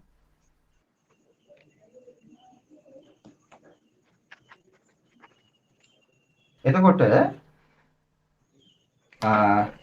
තුන්වෙනි ප්‍රශ්නේ පුතේ මෙහෙමයි එන්නේ. විශාල ඉඩමක් රූපයේ දැක්වෙන ප්‍රමාණය බිම් කොටස් 15කට වෙන් කර ඇත. විශාල ඉඩමක් රූපයේ දැක්වෙන ආකාරයේ විශාල බිම් කොටස් 15කට වෙන් කර ඇත. මේක එක බිම් කොටසක් වෙනවා පුතා. තුන්වෙනි ප්‍රශ්නේ මෙන්න මේ වගේ බිම් කොටසක් වෙන්නේ. මේක එනවා මීටර් 25යි මීටර් 10යි. මේකේ පළවෙනි ප්‍රශ්නේ අහනවා රූපයේ පරිමිතිය කොපමණද කියලා. රූපයේ පරිමිතිය කියන්නේ පුතේ වටේ දිග. මේ වටේ දිග. ඔව් කියන්නේ. මේකේ වටේ දිග. එතකොට අපිට ගන්න පුළුවන් පුතා. පුතාලා දන්නවා ඍජු කෝණාංශයක වටේ දිග හොයන්න පුළුවන් ලේසිම ක්‍රමය තමයි මෙයාගේ දිගයි පළලයි එකතු කරලා පුතේ. එන උත්තරේ අපි දෙකෙන් ගුණ කරනවා. දිගයි පළලයි එකතු කරලා දෙකෙන් ගුණ කරනවා. එතකොට දුවේ පුතේ මේකේ උත්තරේ එන්නේ 2 ගුණ කිරීම 25යි 10යි එකතු කරාම 35යි 35ව දෙකක් 70යි. පුතාලගේ උත්තරේ මීටර් 70. ඊළඟට අපි අහනවා දෙවෙනි ප්‍රශ්නය මෙහි වර්ගඵලය කීයද කියලා. වර්ගඵලය කියන්නේ පුතේ මේ රූපය තුල මේ මතු පිට මේ පෘෂ්ඨයේ ගන්න ඉඩ ප්‍රමාණය. අපි දන්නවා වර්ගඵලයේ ගුණ නැගෙන්නේ ඍජු කෝණාංශයක දිග පළල ගුණ කරලා. එතකොට දිග පළල ගුණ කරාම ඔබ දන්නවා 10න් ගුණ කරනකොට අකට බිඳුවක් අපි ලියනවා 250යි ඒකකය වර්ග මීටර. වර්ග මීටර. අපි එනවා තුන්වෙනි ප්‍රශ්නෙට. කොටස් 15කින් සමන්විත විශාල ඉඩමේ වර්ගඵලය කොච්චරද කියලා අහනවා. මේ එක කොටසක් වර්ග මීටර් 250 නම් පුතේ මේ වගේ ඒවා කීයක් දෙන්නේ කොටස් 15ක්. 15න් ගුණ කරලා. එතකොට පුතා අපි 250 15න් ගුණ කරනකොට මේ අපි බිංදුව අමතක කරමු. බිංදුව අමතක කරාම එන්නේ 25 ගුණ කිරීම 15. ගණිතේ කටුවැඩ කියලා දෙයක් නැහැ පුතේ. කටුවැඩ කියලා කරන්නේ ඔයගොල්ලෝ අදාළ ගණිත කර්මය. ඒ ගණිත කර්මය කරන්නේ ඒක පැහැදිලිව කරලා පෙන්නන්න. මෙතන පස්වරක් 5 25න් 5 දෙකක් ඉතුරුයි. පස්වර දෙක 10යි 12යි එක් වරක් 5යි එක් වරක් 2යි. එතකොට පුතා 5යි 7යි 3යි. එහෙනම් මෙතන එන්නේ 375යි. මෙතන අගට බිඳුවක් එනවා. ඒ කියන්නේ 3750යි වර්ග මීටර තමයි උත්තරේ වෙන්නේ. ඊළඟට බෙදන ලද ඉඩම පවතින්නේ පහත ආකාරයට නම් එම ඉඩමේ පරිමිතිය ඔබෙන් අහනවා. මේ බලන්න බෙදන ලද ඉඩම අපිට දීලා තියෙනවා පුතා මේ විදිහට. දැන් මේකේ මේ විදිහට වලට වෙන් කරලා පෙන්නලා දීලා තියෙනවා මේකේ සැකස්මක්. මේකේ සැකස්මක් ඔබට දීලා තියෙනවා. හොඳට බලන්න. මේ ආකාරයට මේකේ සැකස්මක් අපිට දීලා තියෙනවා. මම ඒකේ දාලා සටහන් කරනවා. මම වෙන් කරන ලද ඉඩම අපිට දීලා තියෙනවා සැකස්මක්. කොහොම තියෙන්නේ පුතේ? දැන් අපිට කියනවා බෙදන ලද ඉඩමේ මේ ආකාරයට නම් මෙම ඉඩමේ පරිමිතිය. ඉතින් පුතේ මේ ඉඩමේ පරිමිතිය කියන්නේ මේකෙත් වටේ දිගනේ. මේකෙත් වටේ දිග. එතකොට අපිට ඕන පුතා මම මේ පෙන්නන්නේ මේ වටේ දිග මෙන්න මේ විදිහට මේ වටේ දිග තමයි ගොඩ නැගෙන්නේ. මේ මම මායිම් ටික අපිට ඕන. මේ මායිම් ටික අපිට ඕන. එහෙමනම් අපි දන්නවා මෙතන අපි දාගමු මෙන්න මේ දිග සමානයි. ඒ වගේම මේ ටික සමානයි. නේ? එතකොට මේ ටික මම වෙනම සංකේතකින් මේ ටික කොහොම පෙන්නනවා. මේ ටික සමානයි. මෙතන දෙන්නේ ඒකයි. එතකොට පුතේ අපි දන්නවා මේ ටික කීයද? මීටර් 10යි. මේ එකක් කීයද? 25යි. නේ? අපිට එහෙනම් මෙයාගේ පරිමිතිය ගොඩනගන්න පුළුවන්. මෙයාගේ පරිමිතිය අපිට ගොඩනගන්න පුළුවන් මේ ආකාරයට. පරිමිතිය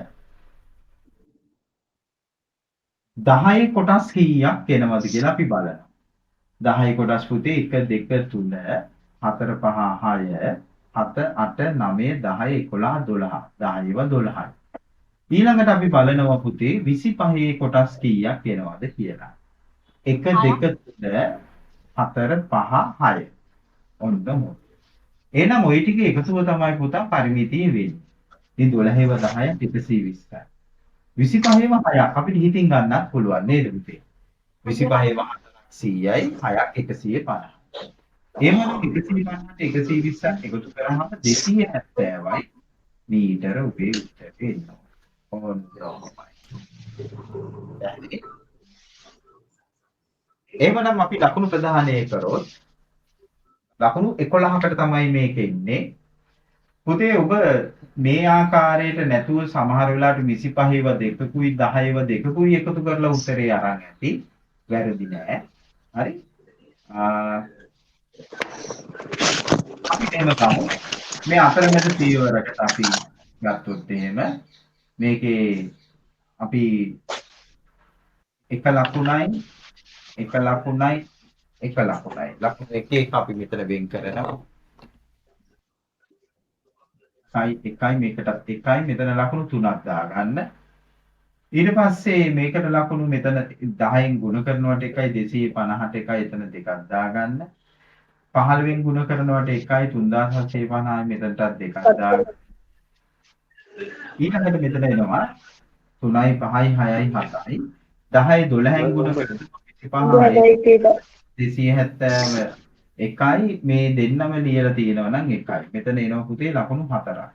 5යි 2යි 7යි 11යි. දැන් තුන්වෙනි ලකුණු 11යි. අන්තිමට සර් අන්තිමට එකතු කරලා තිබ්බත් ලකුණු 4ක් එනවා. එකතු කරලා උත්තරේ දාලා තිබ්බත් ඔව් දැන් මේ එක ක්‍රමයක් නෙමේ මම එක ක්‍රමයක්. ඔබ ඉතින් මේක 10 ඒවා ලියලා 25 ඒවා ලියලා ඉතින් ඔයගලන්ට තේරෙන්න ඕන අපි ඉගෙන ගන්නේ අපි දැන් ගමනක් යනකොට අපේ ගමනාන්තයට ළඟා වෙන්න අපි බුද්ධිමත් වෙන්න ඕන. අපිට පහසු කෙටි පාරක් තමයි අපි හොයාගන්න ඕනේ. නේද? පහසු කෙටි පාරක්. ඉතින් ඒ වගේ තමයි ගැටලුවක් විසඳනකොට ගැටලු විසඳන්න පුළුවන් නිශ්චිත ක්‍රම අපිට කියන්න බෑ මෙච්චරයි කියලා.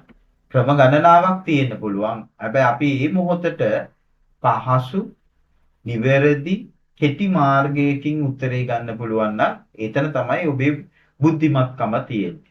නැත්නම් ඔබ ගැටලු විසඳීම තුල ලබන පන්නරය. නේද? අන්නේ හින්දා පුතාලා ඒ ගැන පොඩ්ඩක් සැලකිලිමත් වෙන්න. ඒ කෙසේ වෙතත් ඔබ උත්තරේ අරගෙන තියෙනවා නම් ඔබේ ඒ උත්තරේ ගත්ත ආකාරයේ පැහැදිලිව පෙන්නනවා නම් ඒ පෙන්නලා තියෙන ක්‍රමය තර්කානුකූල නිවැරදි ක්‍රමයක් නම් ඔබට හිමි ලකුණු ලැබෙනවාමයි. හැබැයි තියෙන ප්‍රශ්නේ කාලයේ පැත්තෙන් විභාගයේ කාලය කියන්නේ හරි වටිනාම සාධකයක්. කාලයේ පැත්තෙන් ඕගොල්ලන්ට එතකොට ඔබ අපොහසත් වෙනවා. ඒතර සමහර වෙලාවට ඕගොල්ලන්ට ගැටලු පහෙන් සමහර වෙලාවට සමහර කොටස් අතහැරෙන්නත් පුළුවන් වෙලා මදි වෙලා. හරි? එහෙනම් මම දකින්නේ පුතේ ලියලා එකතු කරනවට වඩා ඇයි අපි ලියන්නේ අපිට ගුණ කිරීමේ ගුණ කිරීමේ ගණිත කර්මයේ තියෙනවනේ අපිට පේනවනේ 10 දැන් 10 දැන් ඔයා 10 12ක් ලියන්න ඕන. ඒ කියන්නේ ඕගොල්ලෝ ඔයා එකතු කිරීම කරලා තියෙනවා. අපි ඔකට කියන්නේ අර මේ අපි වැඩි කරනවා කියන්නේ වැඩි කිරීම කියන එක එකතු කරලා අරන් තියෙන්නේ. මං කරේ වැඩි නෑ සර්. කිරීම නෙමෙයි මං කරේ ගුණ කිරීම. සර් එච්චර ටික කියන මේ 60 2යි 75 2යි එහෙම ගත්තේ. එක පැත්තක එහෙම. මේ පැත්තයි අරගෙන එකතු කරලා ගත්තා. දෙකෙන් ගුණ කරා. එහෙමද? කවන්නේ. කොහොම හරි උත්තරේ ඇවිල්ලා තියෙනවා නම් ලකුණු 4 හම්බ වෙනවා. right. එහෙනම් අපි සාකච්ඡා කරේ පුතේ තුන්වෙනි ප්‍රශ්නය වෙන් උනේ පරිමිතිය සහ වර්ගඵලය කියන පාඩම් මාතෘකා ඇගීමට ලක් කරන්නයි. දැන් අපි එනවා ප්‍රශ්න අංක 4. දුර පුතාලට පේනවා කාටීසිය ඛණ්ඩාංක තල පිළිබඳව තමයි මෙතන ප්‍රශ්න කරන්නේ. මේ වගේ ප්‍රශ්න පත්‍ර දැන් අපි දෙවෙනි ප්‍රශ්න පත්‍ර කට්ටලේ තමයි පුතේ කරන්නේ. ඔබ ගිය සතියේ අපි සම්පූර්ණ කරා 2019 බස්නාහිර පළාත් ප්‍රශ්න පත්‍රය. එතකොට පුතාලට පේන්නේ නැති දැන් මේ 2018 අවසාන භාගයේ ඉන්නේ. එතකොට මේ ප්‍රශ්නවල රටාව මේ කොයි වගේ සෙකන්ඩ් පේපර් එකට කොයි වගේ පාඩම් මාතෘකාවලින්ද ප්‍රශ්න සකස් වෙන්නේ කියන අවබෝධය ලැබෙන්න ඕන. නැතුව අපි මේ උත්තර ලිවීම පමණක් නෙමෙයි. ඔබ විසින් සොයා බැලිය යුතු කාරණාවක් තමයි දැන් මේ උත්තර පත්‍ර ප්‍රශ්න පත්‍ර 2019 2018 සංසන්දනාත්මකව බලන්න. කොහොමද මේකේ සෙකන්ඩ් පේපර් එකේ 2019 ප්‍රශ්න ආවේ 18 කොහොමද එන්නේ? අන්නේ සංසන්දනාත්මක ඕකට අපි කියන්නේ විශ්ලේෂණයක්. පොඩි විශ්ලේෂණයක් ඔබ විසින්ම කරන්න ඕන. හරි? නැත්තම් නිකම්ම ඕක උත්තර හරි වැරදි දැම්මා පැත්තකින් තියෙන එක නෙමෙයි. දැන් හතරවෙනි ප්‍රශ්නේ පුතේ පළවෙනි එක කියන්නේ කාටීසිය ඛණ්ඩාංක තලයක් අඳින්න කියලා. කාටීසිය තලය. ධන පැත්ත තමයි ඔයගොල්ලොත් එක්ක අපි කතා කරන්නේ. එතකොට මම ඔන්න මුලින්ම කරන්නේ අඩි සරල ධාරයේ තියලා. දැන් මම මෙතන සරල ධාරයේ නෑ. මම මේ සිරස් රේඛාවක් අඳිනවා, තිරස් රේඛාවක් අඳිනවා. හැබැයි ඔයගොල්ලෝ එක කරන්නේ සරල ධාරයේ තියලා. ඊට පස්සේ මෙතන මම x අක්ෂය නම් කරනවා, මෙතන y අක්ෂය නම් කරනවා. xy. මෙතන මූල ලක්ෂය. දැන් මම ක්‍රමාංක කරනවා. ඔව්. සර් ඕක ෆොටෝ රූල් කොලයක ඇදලා මේ එකෙන් එතන ඇලුවට කමක් නැහැ නේද? ඔව්. එහෙම කරනවා නම් වඩා හොඳයි. මෙතන ඇත්තටම කොටු රූල් කඩදාසියක් භාවිතා කිරීම තමයි හොඳම දේ. ඉදිරියේදී ඔයගොල්ලෝ ප්‍රස්ථාර කඩදාසි වලට එනවා. දැනට නෑ. එතකොට අපි මම මෙතන ගන්නවා කොටු දෙකක් ගන්නවා ඒකකයක් විදියට. එතකොට මම මෙතන ගන්නවා සමාන පරතර වලින් ලකුණු වෙන්න ඕනේ. සංඛ්‍යා රේඛා දෙකක් නේ මේ දෙන්න. එතකොට මේක 1 2 3 4 5 6 කියලා මම ගත්තා. මෙතනටත් එනවා මේ පරතරයේම මේ පැත්තට ගත යුතු කියලා නීතියක් නැහැ. මේ ගත පරතරය මේ දිගටම තියෙන්න ඕන. සංඛ්‍යා රේඛාවනේ මේ පරතරයේ දිගටම තියෙන්න ඕන. මෙතන පරතරය වෙනස් පරතරයක් වෙන්නත් පුළුවන්. නමුත් අපි වඩා පහසු හින්දා මේකම ගමු. 1 2 3 4 5 6 කියලා ගත්තා. දැන් ඔන්න පුතේ දැන් මල්ලංග මෙතන තියෙන ප්‍රශ්නේ මගේ කොටු කඩදාසියක් නෙමෙයිනේ. කොටු කඩදාසියක් නොවන නිසා මම පොඩි මේකේ ඕගොල්ලන්ටත් පැහැදිලි වෙන්න මම මේ වගේ ටිකක් ඉරි ටිකක් ගහලා කොටු ටිකක් ඇඳ ගන්නවා පුතා. ඕගොල්ලෝ මේ වැඩේ කරන්න ඕනේ අර කිව්වා වගේ කොටු කඩදාසියක් ඔබ මෙතන භාවිතා කරනකොට ඔබට ඒක හරියටම මාක් කරගන්න පුළුවන්. දැන් මම මේක ගන්නකොට පොඩි ඉතින් අපිට දැන් මේ නිශ්චිතව පිළිටීම හොයා ගැනීම තමයි ප්‍රධාන අරමුණ වෙන්නේ. දැන් ඔන්න පළවෙනි ප්‍රශ්නෙට උත්තරේ ලියලා ඉවරයි. ඉහත ඛණ්ඩාංක තලයේ මත පහත පිළිටීම් ලකුණු කරන්න. මේ බලන්න ප්‍රශ්නාංක දාන විදිය ඔන්න දැන් හතරවෙනි ප්‍රශ්නේ. මේවත් ඉගෙන ගන්න ඕන. දැන් ඔන්න හතරවෙනි එකේ පළවෙනි එක හරි. දැන් දෙවෙනි එකත් මේකෙම තමයි තියෙන්නේ. දෙවෙනි එකත්. දැන් පුතේ මම මෙහෙම ගත්තා. මේ කියන්නේ 0.2. අපි දන්නවා මේකේ පළවෙනියෙන්ම පෙන්නන්නේ පුතේ x ඛණ්ඩාංකය. මේකේ පළවෙනියෙන්ම පෙන්නන්නේ x ඛණ්ඩාංකය. දෙවෙනුව තියෙන්නේ y ඛණ්ඩාංකය. එතකොට x බිඳුවයි කියන්නේ පුතේ y අක්ෂය මත පිහිටයි. x බිඳුවයි කියන්නේ y අක්ෂය මතනේ මේ පාරේ තමයි ඉන්නේ. මෙන්න. එතකොට අපි දන්නවා පිහිටීමක් ලකුණු කරන සම්මත ක්‍රම දෙකයි පුතේ. එකක් තිත තියලා රවුම අනික කතිරේ. දැන් පෙළ පොතේ සමහර විට තිත විතරයි කියලා තියෙන්නේ. ඒ මුද්‍රණයේ පහසුව සඳහා. මුද්‍රණයේ කියන්නේ ඒක අපි ටයිප් සෙටින් වල පහසුවේදී ඒව තියලා තියෙන්නේ. ඒක වැරදි දෙයක්. හැබැයි අපි හරියට කරමු 0.2 මෙතන ඔන්න අපි පිළිටීම ලකුණු කරා A කියලා දැම්මා. ඊළඟට පුතේ 1,6. 1,6 කියන්නේ මෙන්න මෙතන. ඒක අපි B කියලා ගත්තා. C. C කියන්නේ 3,4. ඒ කියන්නේ පුතා මෙතන. C. ඊළඟට D 5,6. 5,6 මෙතන. ඒ මොකද්ද? D. ඊළඟට 6,2 මෙතන. 6,2 E. ඊළඟට 3,0 මෙන්න මෙතන. ඒ තමයි පුතා F වෙන්නේ. ඔන්න අපි දෙවෙනි එකත් ඒකෙම කරා. තුන්වෙනි එක සංවෘත රූපයක් ලැබෙනසේ ඉහත ලක්ෂ ලකුණු කර සරල රේඛා ඛණ්ඩ වලින් පිළිවෙලින් යා කරන්න. එහෙනම් මේ පුතේ තුන්වෙනි කොටසත් අපි මෙතනමයි කරන්නේ. තුන්වෙනි එක. අපි දැන් යා කරමු. සරල රේඛා ඛණ්ඩ අකුරු අනුපිළිවෙලට යා කරන්නේ. අඩිරුල තියාගන්න. මේ යා කරනකොට අපි දකින දෙයක් තමයි දැන් මම වෙනම පෙන්නන්නම්. දැන් ඔන්න අපි පිළිහිටීම මෙහෙම ලකුණු කරලා තියෙනවානේ. ළමයි යා කරනකොට මේ රවුමට රවුම යා කරන්නේ. ඔහොම කරන්නේ නැහැ. ඒක වැරදි. මේක නිවැරදිව යා වෙනවා කියන්නේ පිළිහිටීම වෙන්නේ මෙතන අපි තිත තියපු එකනේ. එහෙනම් මේ තිතට තිත යා කරන්න ඕනේ. ඕන්න ඔහොම. මේ තිතට යා කරන්න ඕන.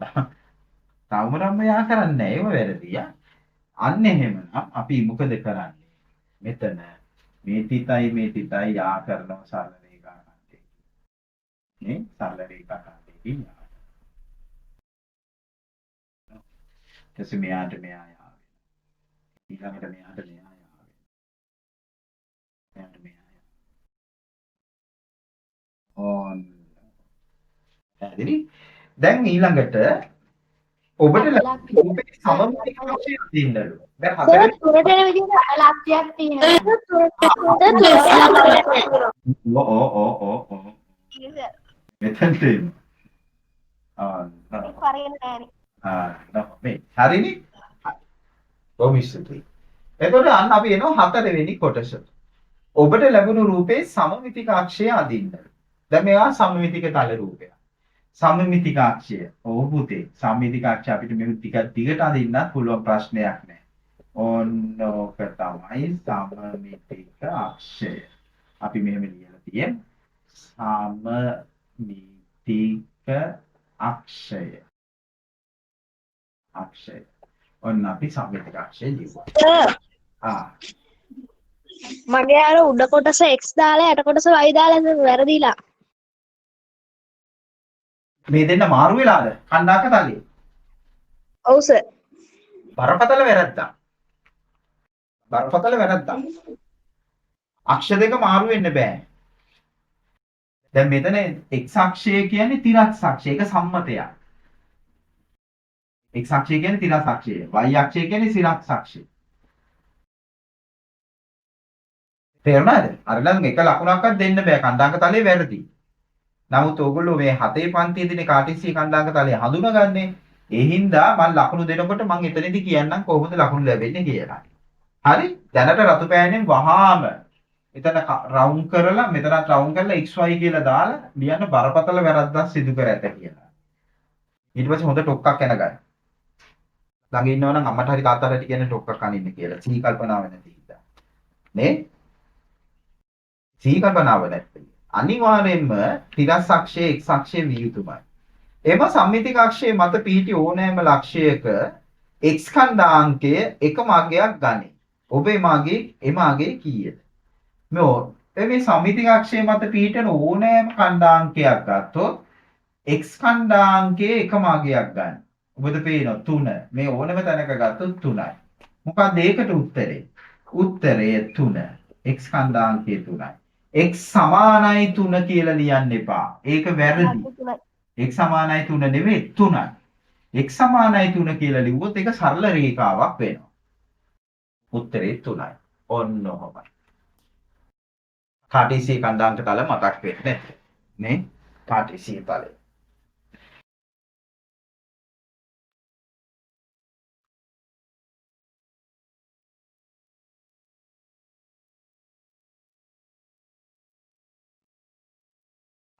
අපි ලකුණු වලට යමු.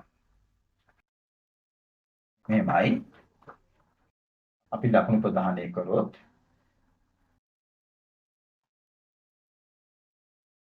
මේකේ පුතා ඛණ්ඩාංක තලයේ අඳිනවට හම්බ වෙන්නේ ලකුණු දෙකයි. ඒ ලකුණු දෙකේ මෙන්න මෙහෙම ලකුණු දෙක වෙන්නේ ඔන්න බලන්න දැන් අර ඉස්සල පුතාගේ ඒ ලකුණු දෙකම නැති වෙනවා. x අක්ෂයේ නිවැරදිව ක්‍රමාංකනය හා නම් කිරීමට එක ලකුණයි. x අක්ෂයේ නිවැරදිව ක්‍රමාංකනය සහ නම් කිරීම. එතනට එක ලකුණයි. y අක්ෂයේ නිවැරදිව ක්‍රමාංකනය සහ නම් කිරීමට එකයි. එහෙනම් xy මාරු කරලා ඇඳලා නම් ඒ ලකුණු දෙක එන්නේ නැහැ. හරිද? එන්නේ නැහැ. ඉහත කාටිසිය තලය මත පහත ලක්ෂ ලකුණු කරන්න. 1 2 3 4 5 6. ලක්ෂ 6ම හරියට ලකුණු කරලා තියෙනවා නම් ලකුණු 6ක් හම්බ වෙනවා. 6ක් හම්බ වෙනවා. සංවෘත රූපය ලබා ගැනීමට එක ලකුණක් ලැබෙනවා. සමමිති කක්ෂයේ අඳිනවට එක ලකුණක් හම්බ වෙනවා. x ඛණ්ඩාංකයේ ලියනවට එක ලකුණක් හම්බ වෙනවා. 1 2 3 4 5යි 6යි 5යි 11 හැදෙන්නේ ඔන්න. අක්ෂ දෙක මාරු කරපු දරුවට ඇත්තටම පුතේ මේ ලකුණු 11ම අහිමි වෙනවා.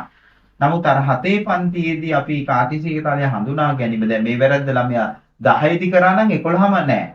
ඔයා දැන් ඔයාට මෙතන ලැබෙන දඬුවම තමයි මේ මුල් ලකුණු දෙක තමයි නැති වෙන්නේ. යා මුල් ලකුණු දෙක ඔබට නැති වෙනවා. ඉතුරු ඒවා තියෙනවා නම් ඒක හරි. ඒ කියන්නේ ලකුණු ලැබෙනවා. අන්න එහෙමයි. right. අපි එනවා පුතේ පස්වෙනි ප්‍රශ්නේ. ප්‍රශ්නාංක 5ට. අපි දුවේ පුතේ ප්‍රශ්නාංක 5ට දැන් එන්න හරි. ප්‍රශ්නාංක 5.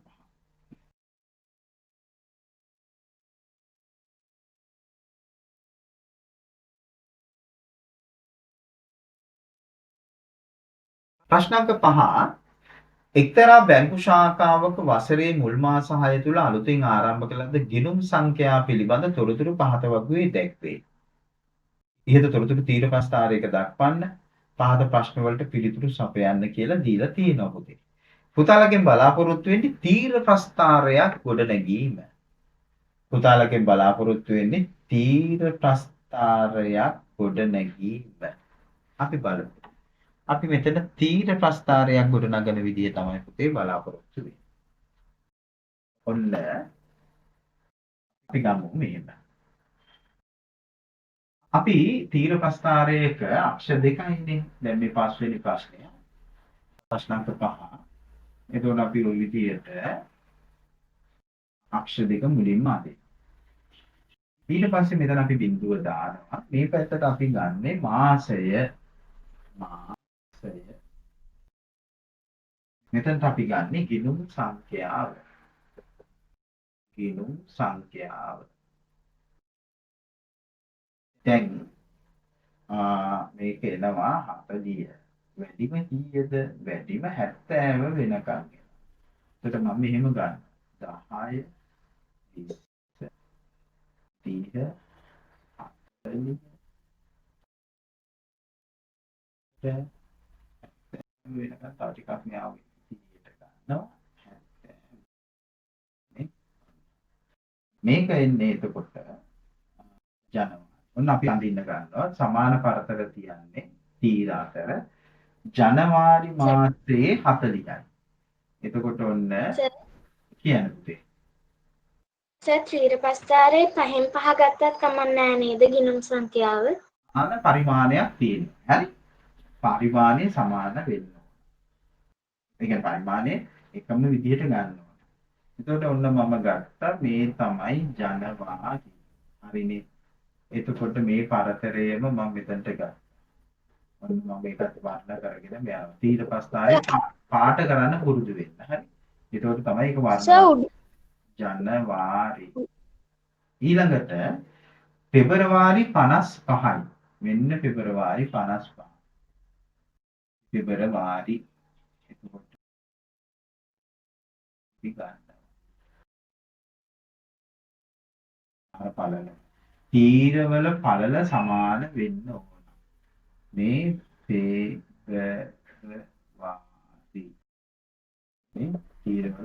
පුතේ සමාන වෙනවා. ඊළඟට අපිට තියෙන්නේ මාර්තු 70.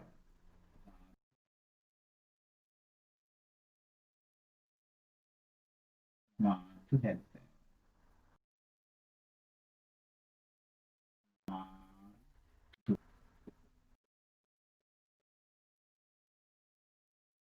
ඊළඟට අපිට එන්නේ අප්‍රේල් 25. අප්‍රේල් 25. අප්‍රේල් 25. අප්‍රේල්. ඊළඟට එන්නේ මැයි. මැයි 40.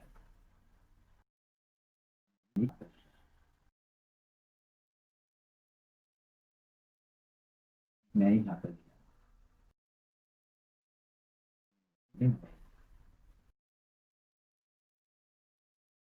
ඊළඟට එන්නේ ජූනි.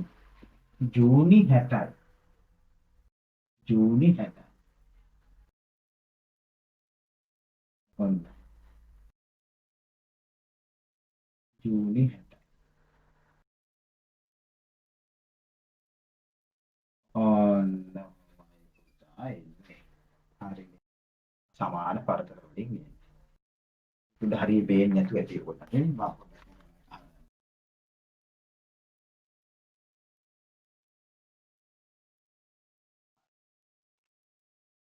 එතකොට මේ තමයි පස්වෙනි ප්‍රශ්නේ පළවෙනි කොටස. දැන් අපි දෙවෙනි කොටසට එනවා. අනිවාර්යයෙන්ම අක්ෂර නම් කරලා තියෙන්න ඕන. වර්ණ ගන්වන එක තමයි වඩාම හොඳ. ඒ විදිහට. සර් පළවෙනි ප්‍රශ්නේ මේ උඩින් යතුර දාන්න ඕනේ නේද? මොකද යතුරු උඩින් මේ මාතෘකාව හෙඩ්ලයින් එකද? ආ? ඔයා කියන්නේ හෙඩ්ලයින් එක දාන එක වැදගත්. හෙඩ්ලයින් එක ඔව් ඒක දාන්න. ඒක හොඳයි. එක්තරා බැංකු ශාඛාවක වසරේ මුල් මාසය ඇතුළත ආරම්භ කළාද අලුතින් ආරම්භ පිළිබඳ පිළිබඳ තොරතුරු පාඨ ප්‍රස්තාරයේ දැක්වේ. තීර ප්‍රස්තාරයේ දැක්වේ. ඒක හරි. ඒක එන්න ඕන පුතේ. ඒක දැම්මොත් තමයි වඩාම හොඳ. ඒක ලකුණු ලැබෙන්නේ නැහැ. නමුත් ඒක තමයි මේ කම්ප්ලීට් වෙන්නේ. ඒක හොඳයි මතක් කරගන්න. ගිණුම් වැඩි ප්‍රමාණයක් ආරම්භ කර ඇත්තේ කුමන මාසයේද? ගිණුම් වැඩි ප්‍රමාණයක් ආරම්භ කළ තියෙන මාසය තමයි පුතා මාර්තු. තුන්වෙනි එක ගිණුම් එක සමාන ප්‍රමාණයක් ආරම්භ කර ඇති මාස. එක සමාන ප්‍රමාණයක්. ජනවාරි හා මැයි. ජනවාරි හා මැයි. ජනවාරි සහ මැයි. ඊළඟට අහනවා වසරේ මුල් මාස 3 තුලදී ආරම්භ කළ ගිණුම් සංඛ්‍යාව කීයද? වසරේ මුල් මාස 3 ඇතුළත ආරම්භ කළ ගිණුම් සංඛ්‍යාව 40යි 55යි 70යි එකතු වෙනවා. කීයද? 165යි. 5යි 12යි 12ට 165යි. ඊළඟට පස්වෙනි එක අහනවා වසරේ මුල් මාස 3 තුල ආරම්භ කළ ගිණුම් සංඛ්‍යාව හා මැයි ජූනි මාසවල ආරම්භ කළ ගිණුම් සංඛ්‍යාව අතර වෙනස කොච්චරද කියලා. වසරේ මුල් මාස වල ගිණුම් සංඛ්‍යාව අපි බලමු මැයි ජූනි වල ආරම්භ කරපු ගිණුම් සංඛ්‍යාව. මැයි ජූනි වල ආරම්භ කරපු ගිණුම් සංඛ්‍යාව වෙන්නේ 40යි 100යි. 40යි 100යි. sorry 60යි 60යි කියන්නේ 100යි. එතකොට වෙනස වෙන්නේ 165න් 100ක් අඩු කරා අන්න පුතේ කීයද එතකොට 65යි. එම නිසා අන්න අපි ලියන අවසානයේ ගලපලා ලියන්න වෙනස 65යි. වෙනස 65යි. හරිනේ? වෙනස 65යි. 6 වෙනි ප්‍රශ්නෙට අපි එනවා. ප්‍රශ්නාංක 6 අප්‍රේල් මාසයේ තුල අඩුම ගිණුම් ප්‍රමාණයක් ආරම්භ කිරීම කෙරෙහි බලපාන ලදයි සිටියකි හේතුවක්. ඇයි අප්‍රේල් මාසයේ අඩු ගිණුම් ප්‍රමාණයක් ආරම්භ වෙලා තියෙන්නේ? මොකද හේතුව? මොකද හිතේ? අප්‍රේල් කියන්නේ උත්සව මාසයක් නේ? උත්සව මාසයක්. උත්සව මාසයක්.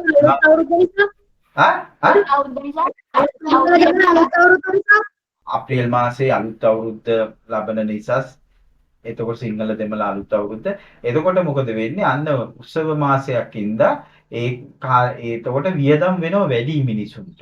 එතකොට ඉතිරි කරන්න තියෙන ප්‍රවණතාවය අඩුයි නේද? අන්න ඒ අදහස දී වෙලා තියෙන්න ඕන. අප්‍රේල් යනු උත්සව මාසයේකී එයිදී මිනිසුන්ට වියදම් ප්‍රමාණය වැඩි වෙන නිසා ඉතිරි කිරීමට දක්වන ප්‍රවණතාවය අඩුයි කියන ඒ අදහස එන විදිහට ඔබ අදහසක් ලියලා තියෙන්න ඕන. පැහැදිලි? අදහසක් ලියලා තියෙන්න ඕන පුතේ. ඔන්න ඔහොමයි පුතේ ඕගොල්ලන්ට මේ තීන ප්‍රශ්නාරය සම්බන්ධ ගැටලුවට අපි උත්තර සපයන්නේ. නේ? උත්තර සපයන්නේ ඔහොමයි. අපි බලමු දැන් කොහොමද ලකුණු මට්ටම මේක ලකුණු බෙදෙන්නේ කොහොමද කියලා නේ. අපි බෙදෙන විදිය බලමු. තීන ප්‍රස්ථාරයට අපි ගත්ත ලකුණු 1 2 4 5 6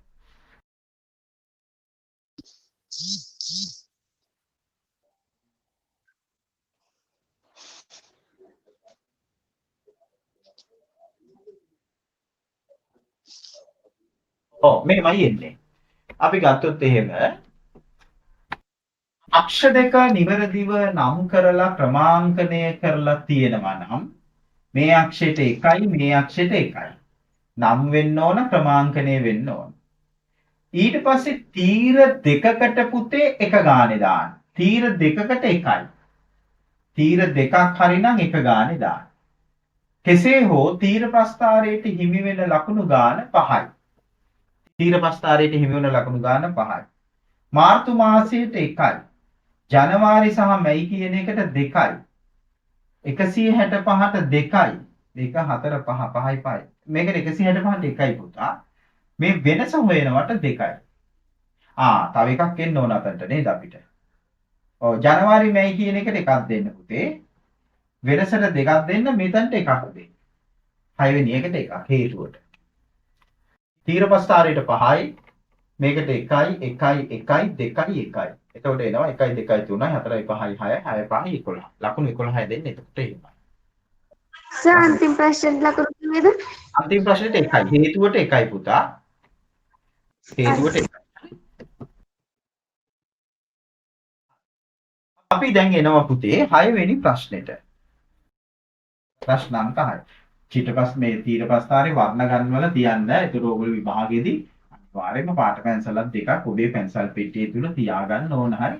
ප්‍රස්ථාරයක ආකර්ශනීය බව තමයි වැදගත් වෙන්නේ තොරතුරු ලබා ගැනීමේදීනේ. ආකර්ෂණය තියෙනකොට තමයි තොරතුරු ලබා ගන්න පෙළඹෙන්නේ. නැත්තම් ප්‍රස්ථාරේ පාඩුවේ තියෙයි ඔය බිත්තිය කෙල්ලියෙල්ලි. නේද? ප්‍රස්ථාරයෙන් තොරතුරු ලබා ගන්න නම් ඒ තුල තියෙන ඕන ආකර්ෂණ බවක්. right. ඊළඟට අපි එන්නේ ප්‍රශ්න අංක 6ට.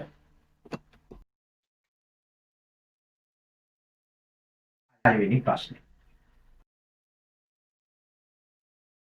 රයිනි තමා බැලීමට නිවසට එන යෙහෙලියන් පිරිසකට සංග්‍රහ කිරීම සඳහා පළතුරු යුෂ ලීටර භාගයක් හා ජලය ලීටර 1.5ක් මිශ්‍ර කර පළතුරු යුෂ පානයක් සෑදුවාය.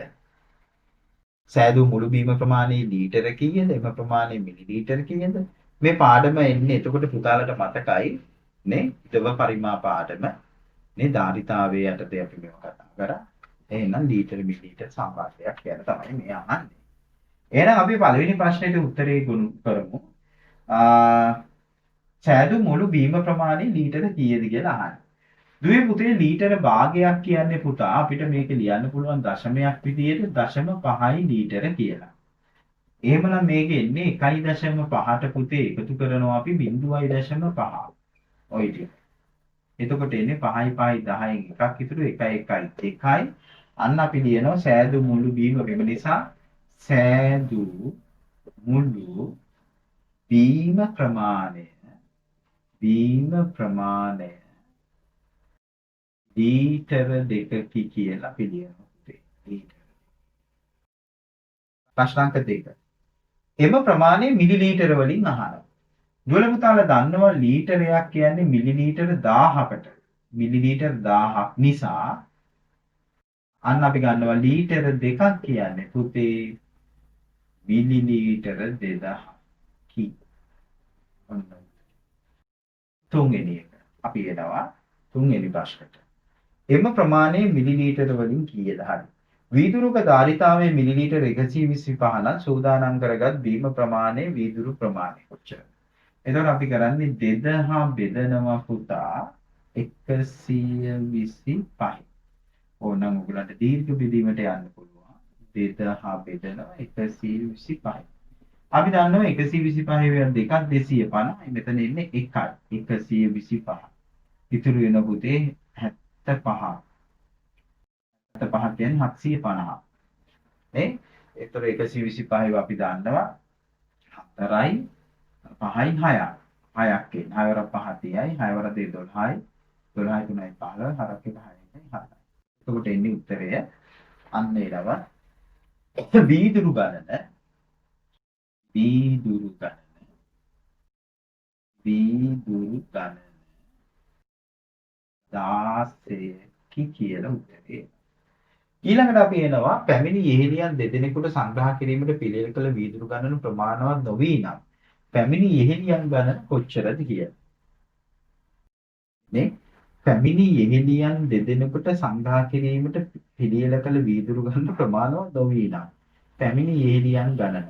මේක 16කට ප්‍රමාණවත් නම් දෙන්නෙක්ට මදි නම් තව දෙන්නෙක් එකතු වුණාම යෙහෙළියන් ගණන 18 දෙනෙක් තමයි එන්නේ. ඉතින් දුවේ පුතේ බලන්න ඕගොල්ලෝ ශිෂ්‍යත්ව විභාගෙදී ඕගොල්ලෝ මීට වඩා කොපමණ සූදානමක් වෙනවද නේද? ශිෂ්‍යත්ව කියන්නේ නිකන් පරිපාලන විභාගයක් වගේ ළමයිව ගොඩාක් ළමයිට පීඩාකාරීව මේ සූදානම් කරනවා. නමුත් එසේ සූදානම් කරපු දරුවා 7 පන්තියේදී මුහුණ දෙන ගැටලු මේ 7 පන්තියේදී මුහුණ දෙන ගැටලු. ඉතින් මේ කිසිම සම්බන්ධීකරණයක් නැහැ. එච්චර සූදානම් කරලා හොඳට මුහුණ දෙන දරුවා ඊළඟට ක්‍රමානුකූලව අපි ඉහළට ගෙන යෑමේදී ආයි ළමයව පල්ලහැට වැටෙනවා නේද පුතේ? දැන් මේ වගේ ගානක් මං හිතන්නේ ඕගොල්ලන්ට අභියෝගයක් වෙන්න බෑ. එක්කෙනෙක් දෙන්නෙක්ට යම් මට්ටමකට අභියෝගයක් වුණාට බොහෝ දෙනෙක්ට මේක ඉතාමත් සරල ගැටලුවක්. නේද පුතේ? ඉතින් අන්න එහෙමයි මේ තියෙන්නේ. මේකට මම හිතන්නේ ඔයගොල්ලෝ හැමෝම උත්තර දීලා ඇති. අපි මේකේ ලකුණු බෙදීමක් කරොත් අනිවාර්යයෙන්ම ලකුණු 11කට තමයි යන්නේ. මේක වෙන්නේ මෙහෙමයි. ළමයා දශම පහ හඳුනා ගැනීම මෙතන වැදගත් වෙනවා. භාග වලින් එකතු කරන්නත් පුළුවන් ප්‍රශ්නයක් නැහැ. මිලිමීටර් 2 කියන එකට උත්තරේ ඒතර ලකුණු එකක් හම්බ වෙනවා. මෙතන ලකුණු දෙකක් අපි දැනට දෙමු. එතකොට 2000 ගන්නවට දෙකක් දෙමු. 125න් බෙදෙන බව පෙන්වනවට 1යි 16ට 1යි. එතන ලකුණු 2යි. මෙතන 11ක් බෙදා ගන්නත් මට බෑ. ලකුණු 11ක් දෙන්නේ කොහොමද? 1 4 6යි. ලකුණු 11ක් දෙන්නේ කොහොමද කියලා. දැන් ඉතින් බලන්න මේ අරක නිකන් 16 තිබ්බත් කමන්නේ නේද? කාගේද? සර් වීදුරු ගණන් නැතුව නෑ මෙහෙමයි පුතේ. මම දැන් ඔයගොල්ලන්ට කියන දේ මෙහෙම පුරුදු වෙන්න. නිකන් 16 තිබුණොත් මම ඔයාලට ලකුණු දෙක දෙන්නම්. නමුත් මෙහෙම ලියන්න. පිළිතුරු ගැළපීම කියන එක තමයි අපි මේ ඉගෙන ගන්න. වීදුරු ගණන 16යි කියලා දාන්න. පිළිතුර ගලපන්න ප්‍රශ්නෙට අදාළව. අන්න එහෙමයි. මෙතන යෙහෙළියන් ගණන 18යි කියලා ලියන්න. යෙහෙළියන් ගණන. හරි. ඒවා මේ අපතේ යන දේවල් නෙවෙයි. පිළිතුර ගැළපීමක් වෙන්නේ. මෙතන පුතා එකතු කරන බව පෙන්නනවට එකක් දාන්න. මෙතන ලකුණු 3ක් දෙන්න. ලකුණු 3ක් දෙන්න. එතකොට මෙතන ලකුණු 2යි මෙතන 2125න් බෙදෙන බව 1යි උත්තරේට මෙතන ලකුණු 2ක් දෙන්න. මෙතනත් ලකුණු 3ක් දෙන්න. 3යි 3යි 6යි 6යි 7යි 8යි 8යි. නේ? ලකුණු 11 බෙදා ගන්න අමාරුයි මේක. ඊළඟට මෙතන සර් අතන 4ෙන් හා මෙතන ඔය එතනට ඔව් 3යි 3යි 6යි 7යි 8යි මෙතන ලකුණු 3ක් එනවා. මේකට ලකුණු 3ක් දාගන්න. ඒ අනුව තමයි ලකුණු 11 හැදෙන්නේ. 11.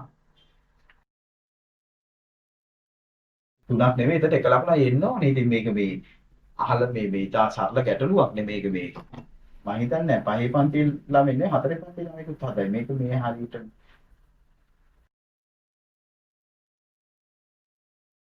right. අපි අවසාන ප්‍රශ්නයට එන්න හදන්නේ. ප්‍රශ්නාංක පුතේ 7 වෙනි ප්‍රශ්නේ. ප්‍රශ්නාංක 7. සර් කියන්න.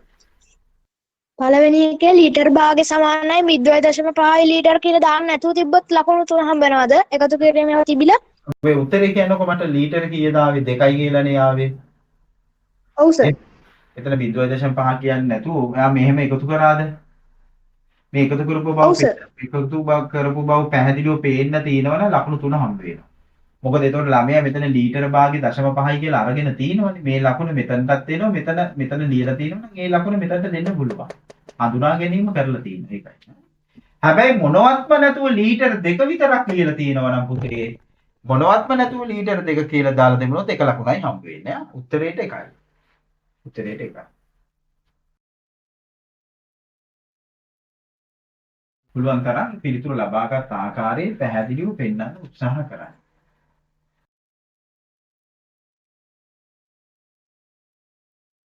අපි එනවා දැන් ඊළඟට අවසාන ප්‍රශ්නෙට. ප්‍රශ්නාංක 7. 7 වෙනි ප්‍රශ්නේ. ප්‍රතිශත ප්‍රවාහන් මිල 60ක් දක්වා අඩු කළා. මේ දක්වා ඇත්තේ එක්තරා වෙළඳපොළක ඉදිරිපිට තිබූ දැන්වීමකින් උත්සාහ ගන්නා ලද කොටසකි. එහි දැක්වෙන ප්‍රතිශතයේ වචනයෙන් ලියන්න. ඒ ප්‍රතිශතයේ වචනේ මොකක්ද? හේතුව. වචනෙන් ලියන්න. ප්‍රතිශතයේ 100ට 60කි. 100ට 60කි. ඔන්න වචනෙන් අපි ලියමු. දෙක 175. භාගයේ සරලම ආකාරයෙන් ලියන්න. 175 භාගයේ සරලම ආකාරයෙන් 100න් 75යි. අපි මේක 25න් බෙදනවා. 25 ව 3යි 25 ව 4යි 4න් 3යි. මේ A කොටස. මෙන්න B කොටස. කණ්ඩායම් ක්‍රියාකාරකමකදී A කණ්ඩායම ලකුණු 20න් 7යි B කණ්ඩායම 30න් 24ක් ලබාගෙන ඇත. A කණ්ඩායම ලබාගත් ලකුණු ප්‍රතිශතයක් ලෙස A කණ්ඩායම ලබාගත් ලකුණු 20න් 17යි ප්‍රතිශත කරන්න නම් පුතේ අපි 20න් 17 ගුණ කරනවා 5න්. එතකොට එනවා මෙතන 100න් 4 5 35න් 5 3ක් ඉතුරුයි 5 5යි 3යි 8යි. ඔබේ උත්තරේ 185යි. 185. ඊළඟට B අහන්නේ මොකද? A කණ්ඩායම. B කණ්ඩායමේ ප්‍රතිශතයක් 10. B කණ්ඩායමේ ප්‍රතිශතය එන්නේ එතකොට 30න් 24යි. එතකොට අපිට මේක ලබාගත් B කණ්ඩායම ලබාගත් ප්‍රතිශතය 30න් 24. එතකොට අපි මොකද කරන්නේ? ඔන්න බලන්න 30න් 24 තියෙන්නේ පුතේ. මේක අපිට සරල කරන්න පුළුවන්. 6න් බෙදෙනවා. 6 වරක් 4යි 6 වරක් 5යි.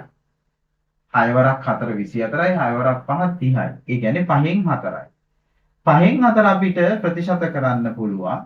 දැන් මට 30න් 24 නෙවෙයි මම ප්‍රතිශත කරන්න හදන්නේ. එයාගේ සරලම තුල්‍ය භාගය 5න් 4. වටිනාකම වෙනස් වෙන්නේ නැහැ. එතකොට පුතේ මම මෙයාම 20න් ගුණ කරනවා. මෙයාත් 20න් ගුණ කරනවා. එතකොට මෙතන 100න් 80 එනවා. ප්‍රතිශතයේ විදිහට 100ට 80යි. ඊළඟට අපි එනවා 3 වෙනි ප්‍රශ්නෙට. A හා B කණ්ඩායම් අතරින් වැඩි දක්ෂතාවයක් දක්වා ඇත්තේ කුමන කණ්ඩායමටද?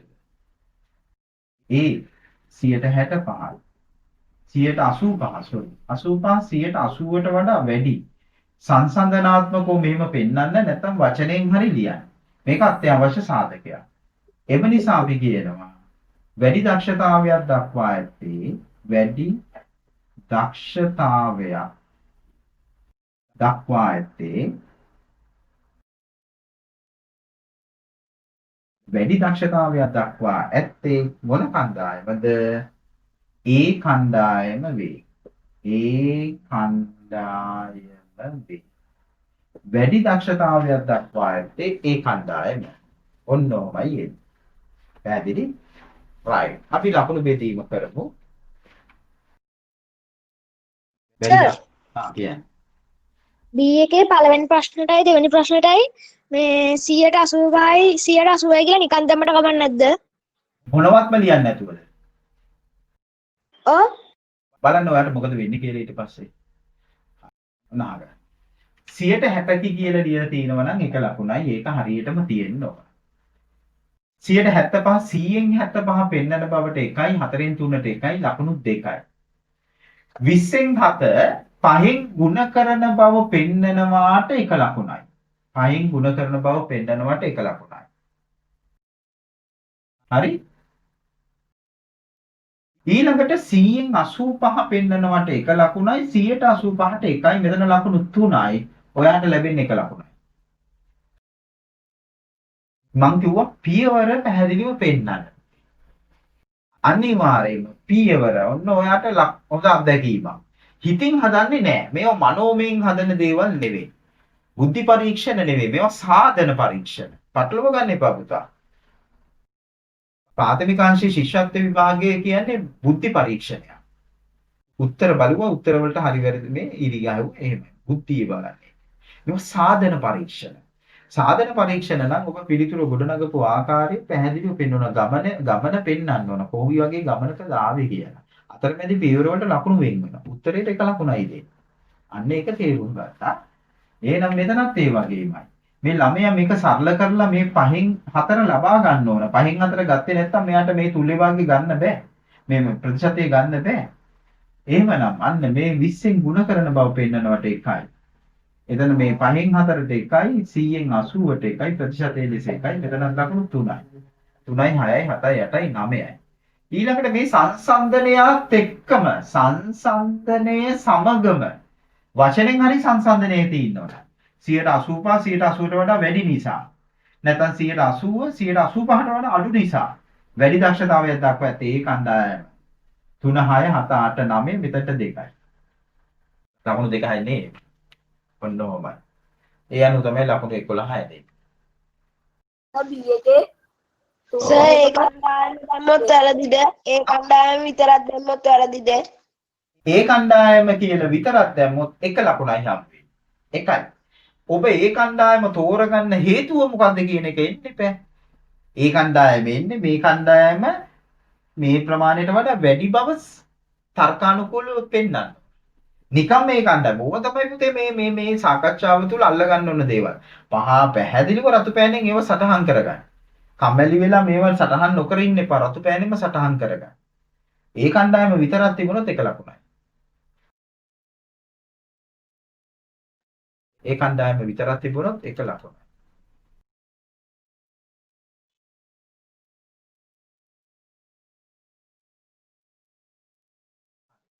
අපි ගමු බලන්න අවසාන ලකුණු ටික වගු හදමු බලන්න සෙකන්ඩ් පේපර් එකේ. දැන් ඔබ දන්නවා පැවරුමේ මුල් පිටුවේ දෙවෙනි පිටුවේ තියෙනවනේ මේ අනිත් පැත්ත මේ සුදු පිටුවක් තියෙනවනේ හිස් පිටුවක් නේ. මේ හිස් පිටුවේ අපි වගු හදමු බලන්න ටක් ගාලා. මතකයිනේ 2009 පේපර් එකෙත් අපි හැදුවා වගේ. ඒකේ වගුව හදමු ඉක්මනට.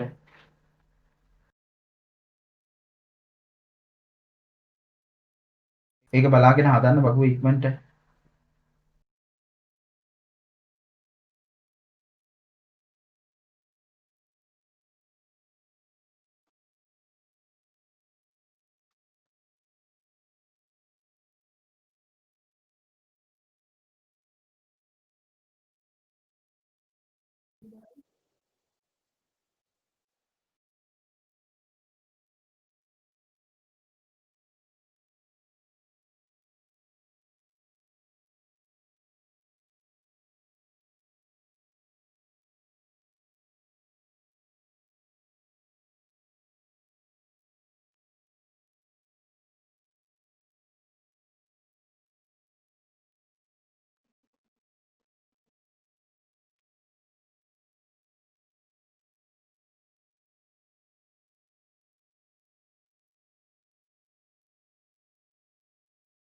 ප්‍රශ්න අංකය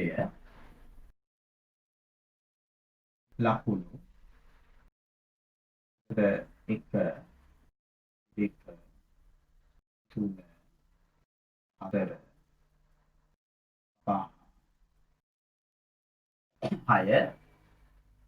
7 ඊට පස්සේ මුළු ලකුණු.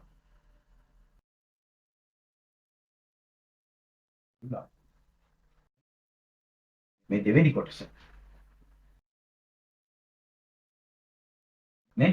මේ විදිහට ලකුණු දාන්න. දැන් මුළු ලකුණු 16 11 11 11 11 ඔබනේ.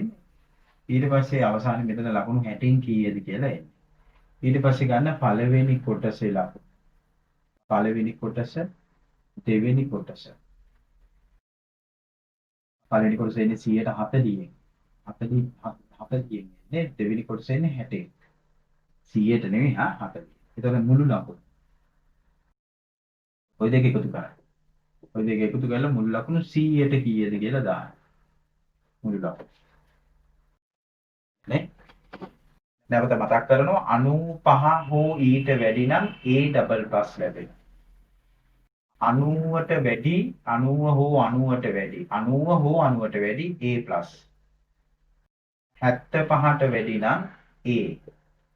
65ට වැඩි නම් 65ත් එක්ක මේ හැම එකම 65 75 එක B. 50 හෝ ඊට වැඩි නම් C. ඊට පස්සේ 35ට වැඩි නම් S. 35ට අඩු සියල්ල W. තමන්ගේ අකුරත් එතන මෙතන දාන්න තෝරලා. උත්තර ලියන්න.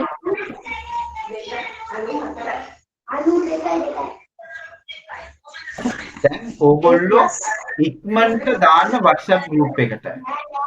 පිටුරේ දාන්න. පුතාලා ප්‍රශ්නාංක 7ටම උත්තර ලියලානේ. හතටම ලියලා නම් විභාගෙදී හතටම ලියන්නේ නැහැ. මතක තියාගන්න. හතටම ලියලා නම් අඩුම ලකුණු තියෙන දෙකක් අයින් කරන්න. අඩුම ලකුණු නැති වුණොත් කරන්න දෙයක් නැහැ. කොහොම හරි දෙකක් අයින් කරන්න.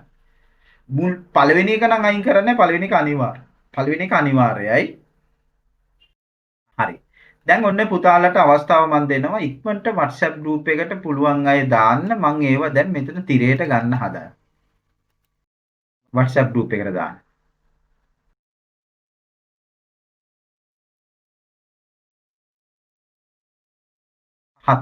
හතේ group එකට දාන්න.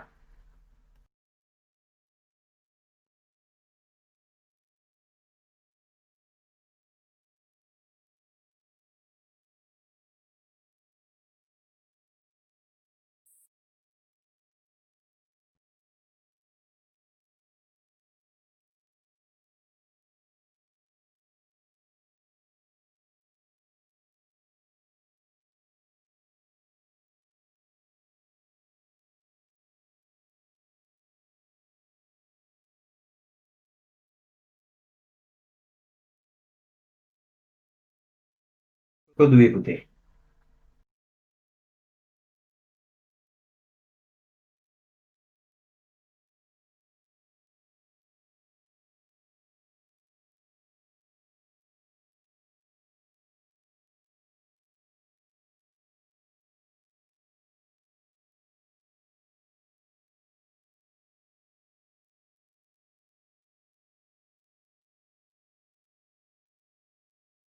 ඔව් අමාශි පින්තූරේ අනිත් පැත්ත හැවලා දැම්ම නම් හොඳයි.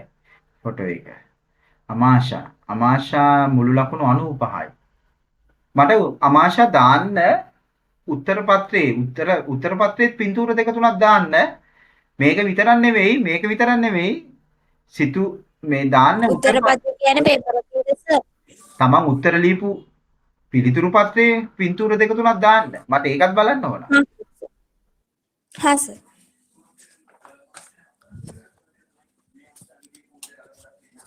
මේකේ දාන්න අනිවාර්යයෙන්ම දාන්න පුතේ. නැත්තම් මං හිතන්නේ ඕගොල්ලෝ මේක කරලා නැහැ කියලා.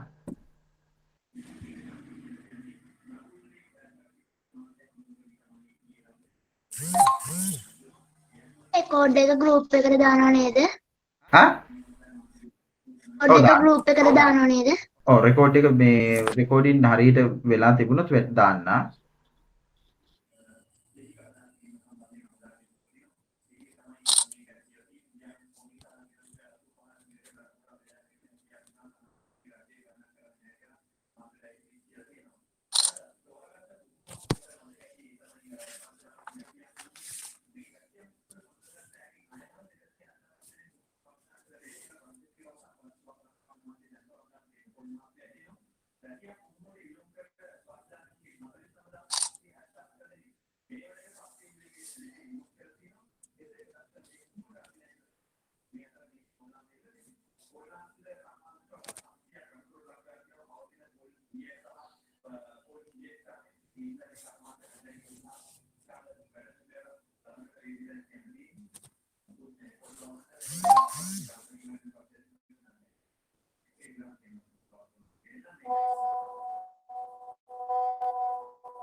සර් ලිව්වේ නැද්ද?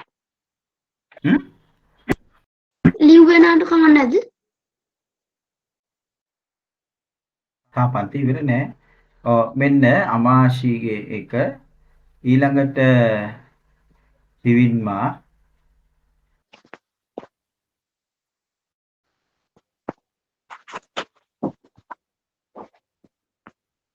දිවින්මාගේනේ.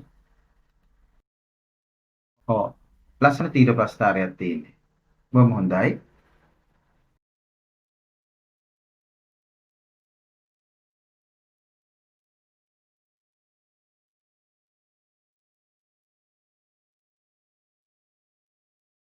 පිළිවෙලට කරලා තියෙනවා.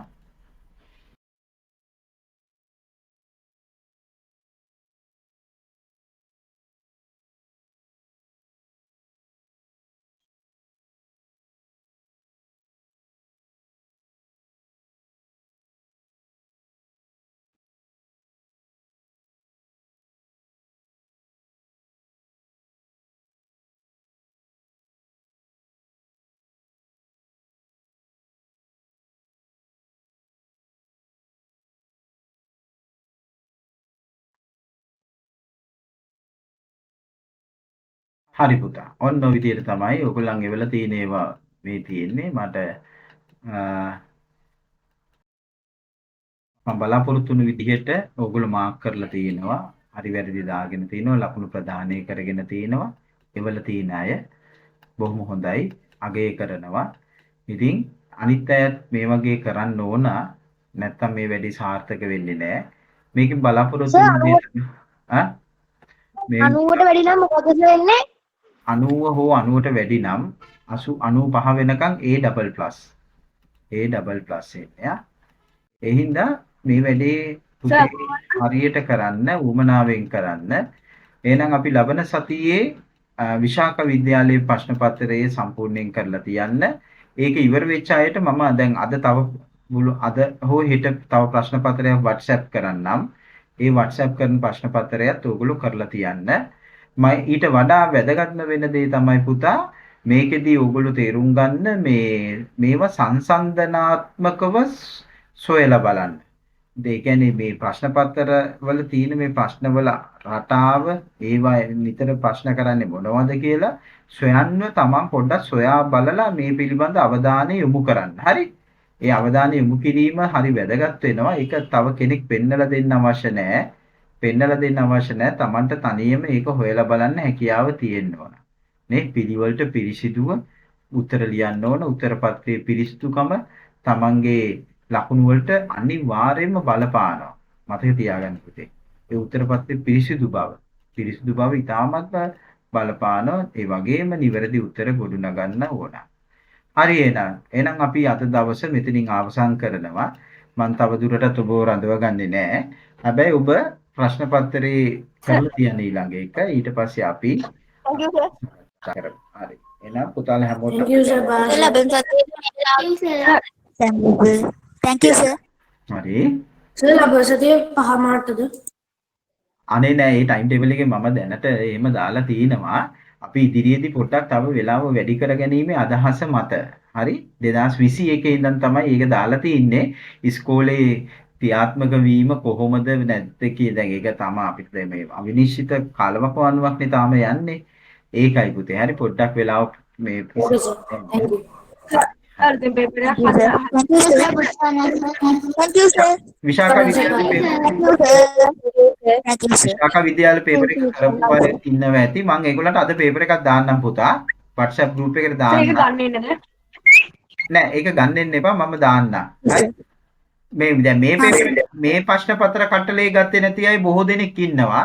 ඒගොල්ලෝ ඇවිල්ලා අරගෙන යන්න. මේ ප්‍රශ්න පත්‍ර කට්ටලේ ගත්තේ නැති බොහෝ දෙනෙක් ඉන්නවා. මම දැන් මුද්‍රණය කරා මුද්‍රණයේ භාගයක් විතර ඉතුරු වෙලා තියෙන අපරාධේ. ඒ හින්දා මේ ප්‍රශ්න පත්‍ර කට්ටලේ ගන්න අරගෙන මේ පේපර් එකේම කරන්න. ඒතර පේපර් එකේ කරනකොට තමයි ඒක මේ පළවෙනි ප්‍රශ්න පත්‍රයේ එහෙම කරනකොට තමයි ඒකේ වටිනාකම තියෙන්නේ. හරි? උත්තර පත්‍රයේ. ඔව් මොකක්ද අහන්නේ කියමුද? සර් මම හයි ගෲප් එකනේ දාගෙන තියෙන්නේ. කවුද හයි ගෲප් එකේ දාන්නේ? ඔෂිත සර්. මට මැසේජ් එකක් දාන්න දැන් ටක් ගාලා WhatsApp මැසේජ් එකක් දාලා තියන්න. පණිවිඩය හරියට දාන්න. හරි අයින් වෙමු. හරි අයින් වෙන්න.